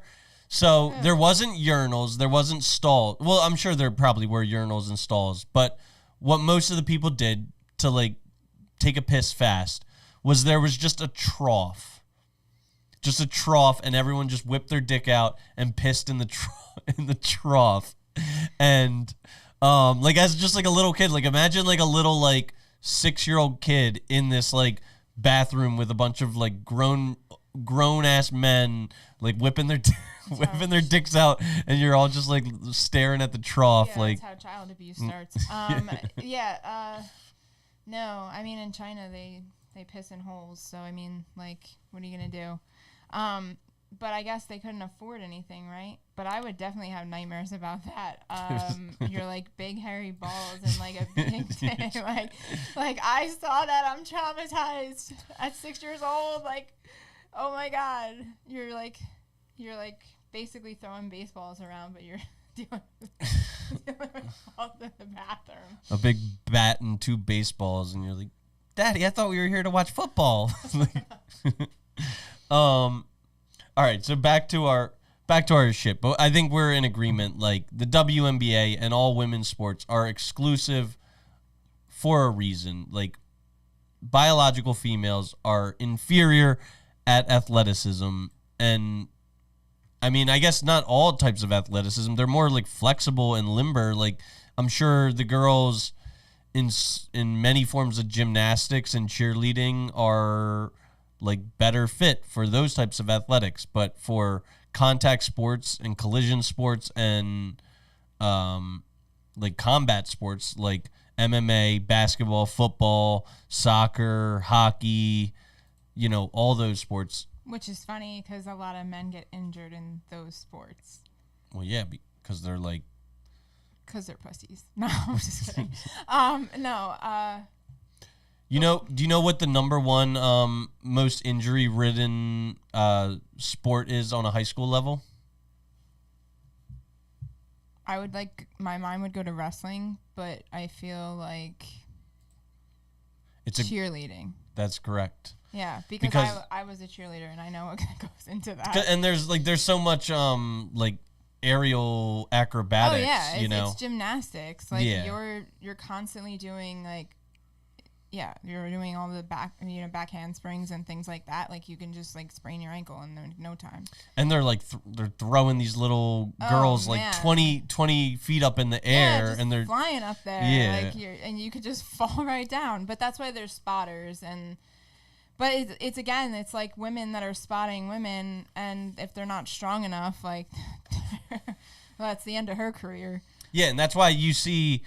At the highest level of cheerleading, the bases are men, and the flyers are women. You know, bring it on. Duh. Yeah. I love some cheerleaders, like those like strong ass dudes that just like they get to touch ass all day. I mean, like who wouldn't? No, I agree with that. Like I was in competition cheerleading, and there are a lot of male cheerleaders, and I don't know. I mean, I think it's good. It's a lot more about dance, but definitely when you're up there on a stunt, it's important to have someone who's really strong. Not that there's not women that are really strong, but there's a lot of accidents that happen. Yeah. Okay, so we're getting close to we're getting a thought about the NBA thing now. Oh, I'm sorry. I had a thought about the NBA thing or the WNBA. Okay. The other thing was like they say that they want to talk about what is entailed in a woman being in the sport and a transgender, but then they want to like talk about how their rights were taken away, and then they fought so long to have women's rights, right? But then they're fighting for all these women's rights, but you want a women's league and you want a men's league, but now you're saying, you know what, let's just combine the two.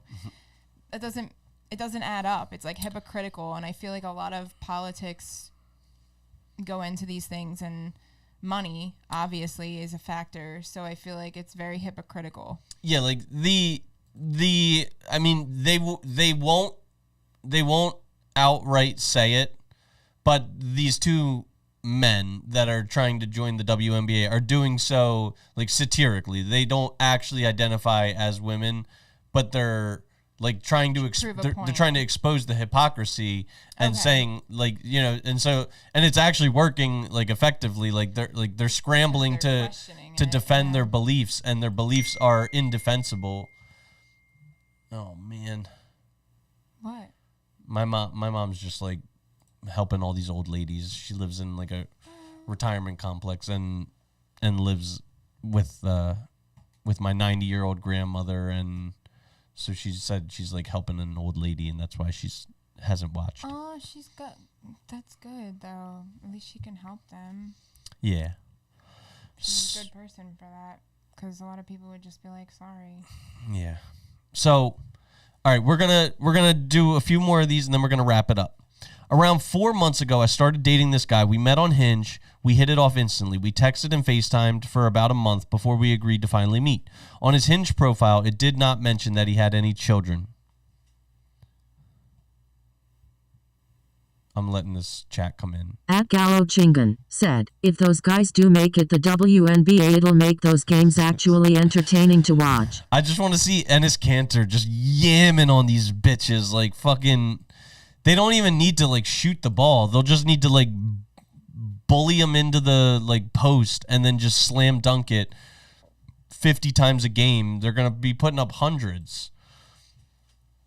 He didn't say that he had children. However, the day of the date, he slipped up and said that he had a 7-year-old daughter. I was shocked because he never mentioned her before. When I asked him why, he didn't tell me. He said that it was because he was nervous. I wouldn't want to see him because he had a child. Initially, that turned me off. But other than that, the date was going so well, I decided to let it go. Big mistake. Fast forward to now, things are going well between us. We have been intimate, and I also have met his parents. We also were discussing next steps in our relationship and even moving in within the next year or so. But all of that changed today. Today, we had plans for him to meet my parents. As we were getting ready at my place, he comes in my room and says, I have to tell you something about my job before I meet your parents. I don't want there to be any secrets. I asked him what it is. He admits to me that he sells coke for work, full time, and that when he said that he was a distributor for a company for work, he's distributing coke. I was shocked. I asked him why he didn't mention it before. And again, he told me that he was scared I wouldn't want to date him or be with him. I told him that we should take a break because even if I was okay with his job, he's continuously keeping things from me. I'm just so hurt because I feel like whenever I find the one, things like this happen to me. Damn. The kid is the problem? Really? No, the drugs are the problem. Yeah, that's crazy. I would just be like, I'm done. I mean, I don't care how much you're in love with someone. I disagree with that, especially being sober. I wouldn't even be okay with him doing that and then raising his son or his daughter or son. Daughter. I mean, that's just like pathetic. And I mean, I understand like for the streets, like people have to do what they have to do, but you have to be, I guess, upfront about that. And I feel like he's definitely, lost trust. She's obviously communicating with him and he's not communicating with her. So she's not going to trust him. What makes her think she can trust him with anything? I mean, the kid thing, I mean, that really didn't have to be disclosed. I disagree with that unless, whatever. But I do think that the drug thing, that should have been disclosed like the first date. I mean, there are some ride or die bitches. Like if you look at the mafia and you look at, He's for the streets. From the streets. I'm a bitch from the streets. I mean, like Carmela, like obviously stayed with her husband and he killed everyone. Yeah, but in the very end, they all died because of it. Very true. And that's what's likely to happen to all people who get into the life. Like, if you live by the gun, you die by the gun. Yeah, they're like, forget about it. Forget about it. He's a fag. Need a serious opinion. I've been talking to this guy who I really like, and we get along great. I could see us growing together and hopes for a future together. He revealed to me that he's currently in the process of finalizing his divorce. He never told me this when we first started talking.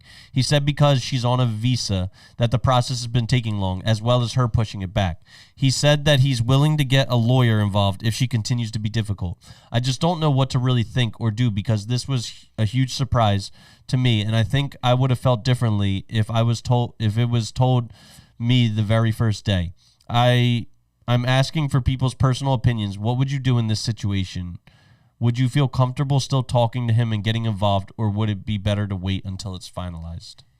It's funny. I actually had a friend who went through something similar. Well, first of all, she put herself in that situation. But typically, the visa thing, I guess, is tough. But like, there's men in other countries that like have wives in other countries and have someone in the U.S. and they're sending money back home to their wife and 3 kids, and you're blaming that on a visa. Like, that can easily be taken care of. It is a long process, But I think it's a longer process to get a visa than it is actually like removing or not having it anymore. And there's probably plenty of options for them to go to an immigration lawyer and a divorce attorney to get it done. I think he's just making excuses because he's cheating on his real wife. Yeah, that's like a big lie that will be like perpetuated by married men. Oh, we're gonna get divorced soon. Oh yeah, you know. Yeah. No, that is a huge thing. Yeah, I mean, like I said, they got into it, and they know. If they know, then that's on them. Like that's on the woman. But if it's like, I'm trying to think. Sorry. One of my girlfriends met this guy, and he's also in this similar situation, but in the beginning of their relationship, she had trust issues with him because he would talk to his ex-girlfriends. Well, it turns out he's married, and he is also getting divorced for 50 years because his ex-wife will not sign the papers. But again, my thing is like, there's reasons why you're served, right? And there's working in the legal field, there's all different ways to do it. You don't, you can serve them the papers and take it to the court. If you really don't love that person and you want to divorce them, but there are some men that like want their cake and eat it too. Mm-hmm. Like they're like, well, I have this wife, and then I'm like, I have this side piece. But you'd ate her ass. But in that situation, at least for my friend, like they both love each other, and the woman is being like very difficult to file the divorce. But I feel like though it's a long drawn process, and it's hurting their relationship, and it's not gonna work out if he can't figure it out. Yeah, like this might be what if she wants to get married? Yeah, if he's serious about it, maybe she should say like, I'm not gonna continue talking to a married man because it goes against my values. And then if he actually is like in the process of finalizing his divorce, he's gonna that's gonna light a fire under his ass. Yeah, I mean, being on dating sites back in the day, a lot of men like they talk to you and then they're like, well, I'm still kind of married, or like don't say anything at all, and you find out like the third or fourth date that they're still married, or you find it out because you got the text message from the wife. You know what I mean? Like it's not disclosed up front. Yeah, like, and that's a problem. These like, are we dating the same man sites? I think in theory they are made for a good reason. Like this would be a good reason to like post, hey, here's John Smith, and is anyone else married to him? Like, but there would be like a million posts like that because this happens all the time. Yeah. Unfortunately, those sites are really just like a girl bangs a guy and she's like, is anyone else banging this guy? And it's like, or like, did he wear your high heels last night? Have you seen that? Yes, I have. Oh my God. And they're also for like danger too. Like, he's a fag. To make sure like, women are also protected. But yeah, I've seen some crazy things. Yeah, I've met one of my best friends on social media on Instagram, but we actually met through the Are We Dating the Same Guy site. And like there was some guy on there that was creepy as anything, and we both like we both saw each other's posts, and we obviously like went on one date with this guy, and we realized like he was creepy. Wait, we both went on a date with the same guy, so who was he fucking? Your friend? I don't know if they were or not. Okay, but really, he was not fucking you. He was definitely not with me. Okay. But did he buy you food? Yes, he did. Because this is like he did take me on like a date, because obviously he just probably wanted to get in my pants like any other man would. No, that sounds horrible. I thought he wanted to get in your friend's pants. We dated him at different times. Like I went on a date with him. She went on a date with him. We both posted on this site that he was a creeper, and then we both connected that way. And did you then go on a date together, the three of you, or no? No, absolutely not. Gotcha. Okay. He was like a creeper in a sense, like he like was so creepy that he liked this sexual kink that was like brought up on the first date in a mid-conversation at dinner. And it happened to her as well. So I can't imagine she ended up with him either. But it's just like, there's some crazy things out there. And I wonder if men go through the same thing. I wonder if they have women, or yeah, like I wonder, well, like on the other side of it. Like to play the other side of what men have to deal with, and I've never had to deal with this in my entire life, but a lot of women will bring like their friend along on a date to make sure they're secure, make sure that nothing bad happens. But what ends up happening is just another heifer with a blowhole to fill with like expensive cuisine. And so so a lot of guys are saying like, if your friend's there for security purposes, why isn't she's hot?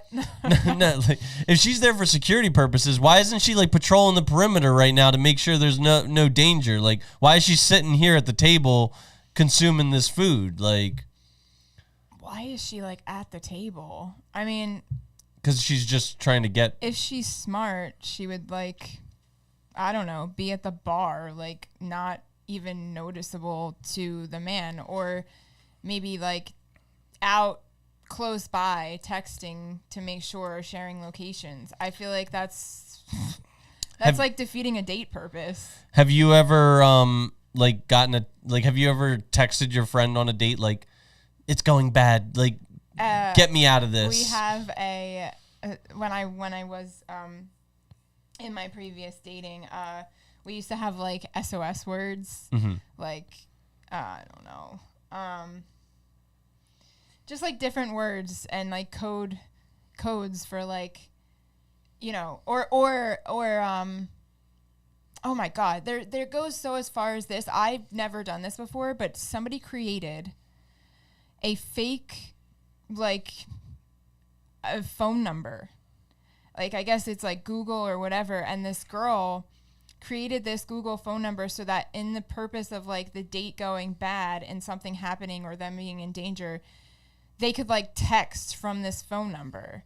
So you can, if you end up texting the number and it's almost like they're calling you, or they're calling it, you know, they're texting back, but they're not actually.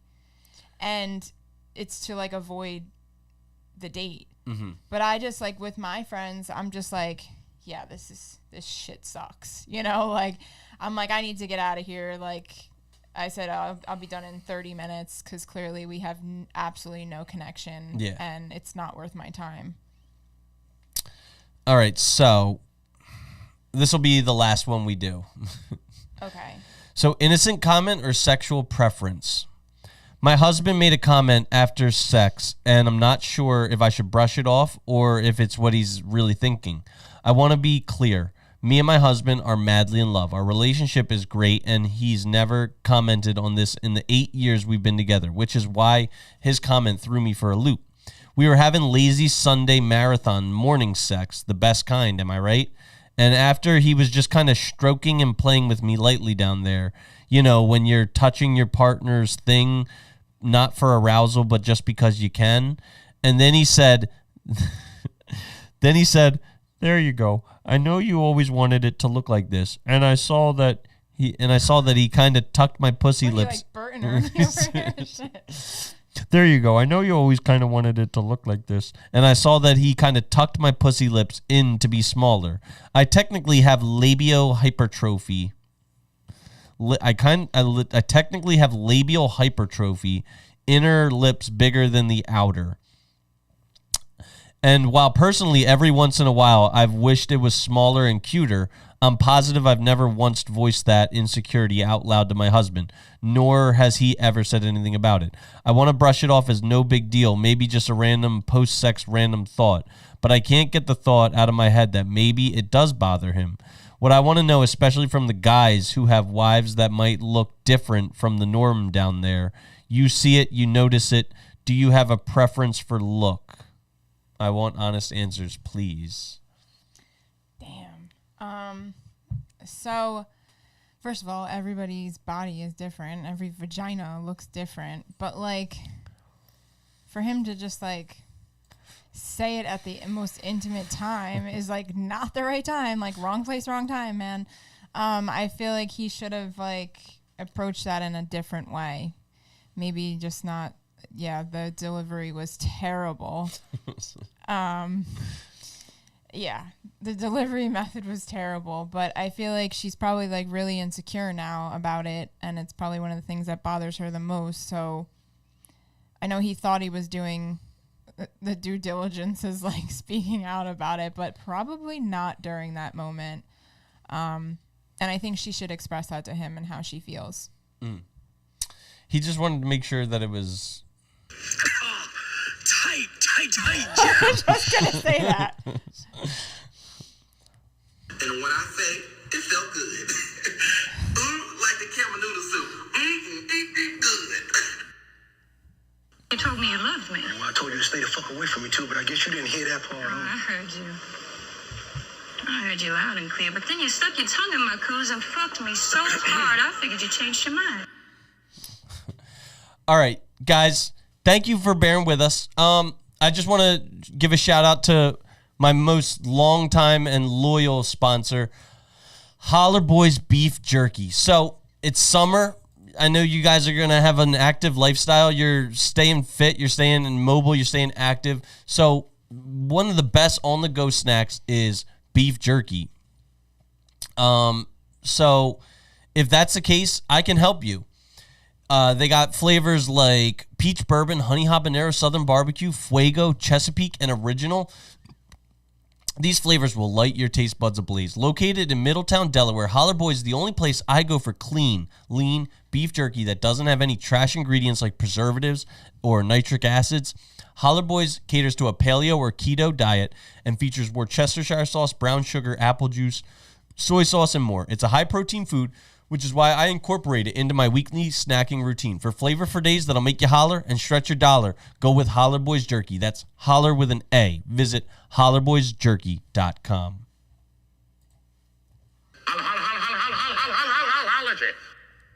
Okay, so I like to leave my guests with homework assignments. Oh, great. 1, I'm asking you to promote the ever-living fuck out of this episode. So you got any aunties or uncles or cousins or nephews Or clients, anyone who would enjoy listening to it, please send them a link of this episode. 2, Of course. you've already been the content creator for me. Now I'm asking you to be the connector. Could you introduce me to another guest in the future? And I will put this cliff note in that 5 foot tall tan brunettes with perky B cups and brown eyes never hurt ratings. Oh, I got the perfect one. Gee.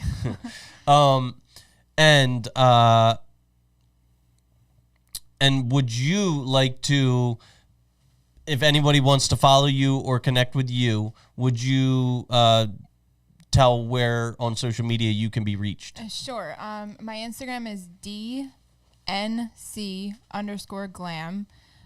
Like I said, I am a makeup artist and I do beauty and fashion shoots, but I pretty much do everything else, including and up to bridal. So if you want to reach out and you'd like to work together or collab together, let me know. That's my Instagram. And I do have a Facebook as well. It's also DNC Glam, but there's no underscore in it. All right.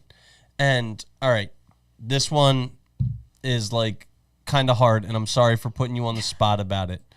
And you don't.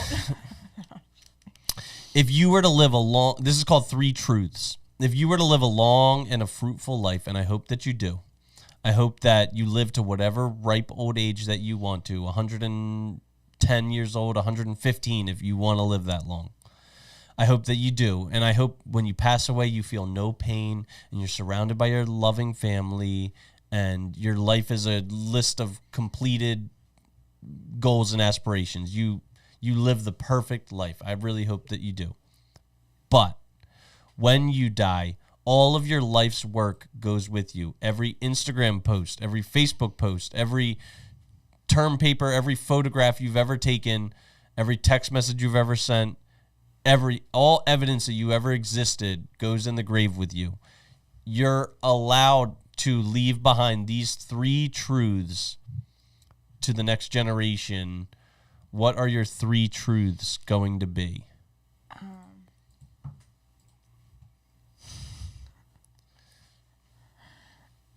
That I was always keeping it real, no matter what. That I was funny, and I don't know, like, I better be taking care of till the grave, that's for sure. But I guess that I was a good mama. Okay. So that you're real, that you're funny, and you're a good mom. That I was funny, yes. Okay. And normally I would announce the next scheduled episode that we have, but I don't think I have anything scheduled. I am going to bring Aaron Faith on the Good Faith podcast because I want to. Because he's a really good guy. But yeah, I don't have anything planned. So guys, if you're interested in joining the Good Faith podcast, shoot me a DM. I'm going to work on outreach, trying to staff more episodes and stuff like that. Probably going to do a lot of like video editing so that I can get some more like short form content out there. I wanted to give a shout out to my donors, and like seriously guys, my little boy Clark has anemia. His red blood cell count is dangerously low. So this week I just had to put him on medication that's like really expensive. The vet visit was really expensive, and I mean it when I say like I genuinely from the bottom of my heart appreciate every dollar that you guys have given me and continue to give me. So Gaio, thank you so much for being a member. Jamie, thank you so much for being a member. Who else? Jason, thank you so much for being a member. And who's the 4th member? And Rich, thank you so much for being a member. Patreon subscribers, thank you so much.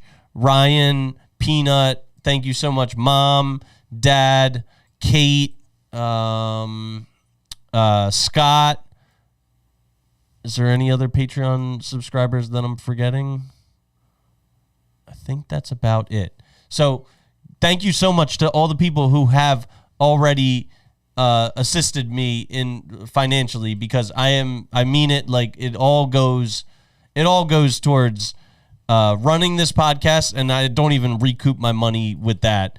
And anything that's left goes to like my expensive anemic cat and like making sure that his quality of life is as close to perfect as it can possibly be. So if you have not already subscribed to the Patreon or the YouTube channel, I'm going to encourage you. And I think I'm even going to like make a t-shirt that'll like have like Clark's face on it or something. And like you can kind of like become a sponsor of him. Oh, Abner, thank you to you as well. You're the only other Patreon member that I don't think I mentioned. Oh, and Holler Boys Jerky, of course. Holler Boys Jerky, thank you. Zeta Chad Labs, thank you. Okay. Yeah, I think we're gonna wrap it up though. Though the sign is real simple, B. It says wrap it up. Do you have any shout outs that you want to make or any closing remarks that you want to make? No. Okay. All right. Once again, we want to humbly thank our listeners and pay them ample gratitude for the patronage. Without you guys, we wouldn't be able to have such a high-quality interactive show. So thank you, audience. So the audience are a bunch of hoes. Yup. I'd like to take this time to remind all of our listeners that we're spreading like a virus. The Good Faith Podcast is now on YouTube, as well as Apple Podcasts, Pandora, Spotify, RSS.com, Overcast, Downcast, Podbeam, Edge, Podcast Republic, Castbox, Amazon Music, Samsung Podcast, Listen Notes, iHeartRadio, and Patreon. On Patreon, we're working to build additional value for the multiple tiers of donors with special content, super chat priority, VIP in-person meetings. We do value your attention, so thank you for quieting your TikTok brain for the last 2 hours. This is a reminder, if you feel you got any value from our show, it takes zero extra effort to like and subscribe.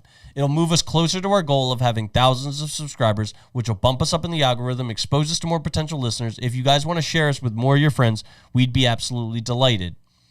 You can even like create like little funny alternate accounts, so that way your anonymity is protected when you're chatting. You could say any number of misogynist, racist, sexist comments, and you don't have to put your government name attached to them. Like you could be Gabe Itch, or you could be Ivana Hump a lot, or whatever.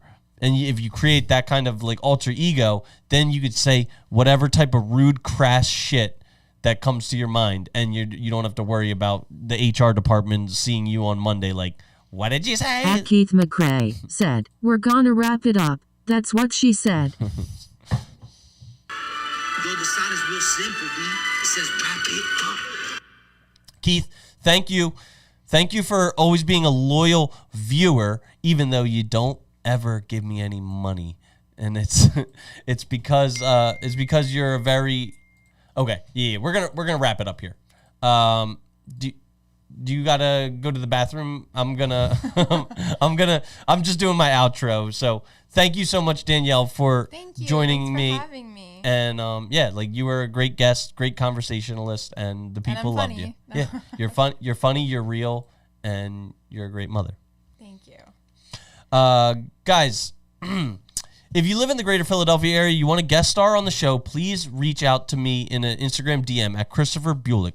The Patreon link's in the description. All proceeds will go towards rent, food, electricity, new computer equipment to improve our general show quality, and Clark's medical expenses. He's an anemic. He needs like $150 of medicine every other week. And if he perishes, then his blood is going to be on your hands. Guys, please open up your pocketbooks and write checks to me. I need money. I ain't trying to screw you. You ain't giving me no money. To all of our faithful audience, So the audience are a bunch of hoes. we wish you a wonderful weekend, a happy and healthy lifestyle, and to all of you, we bid you goodbye. Goodbye. And if you need money, sell rocks. I heard that's what they do around here.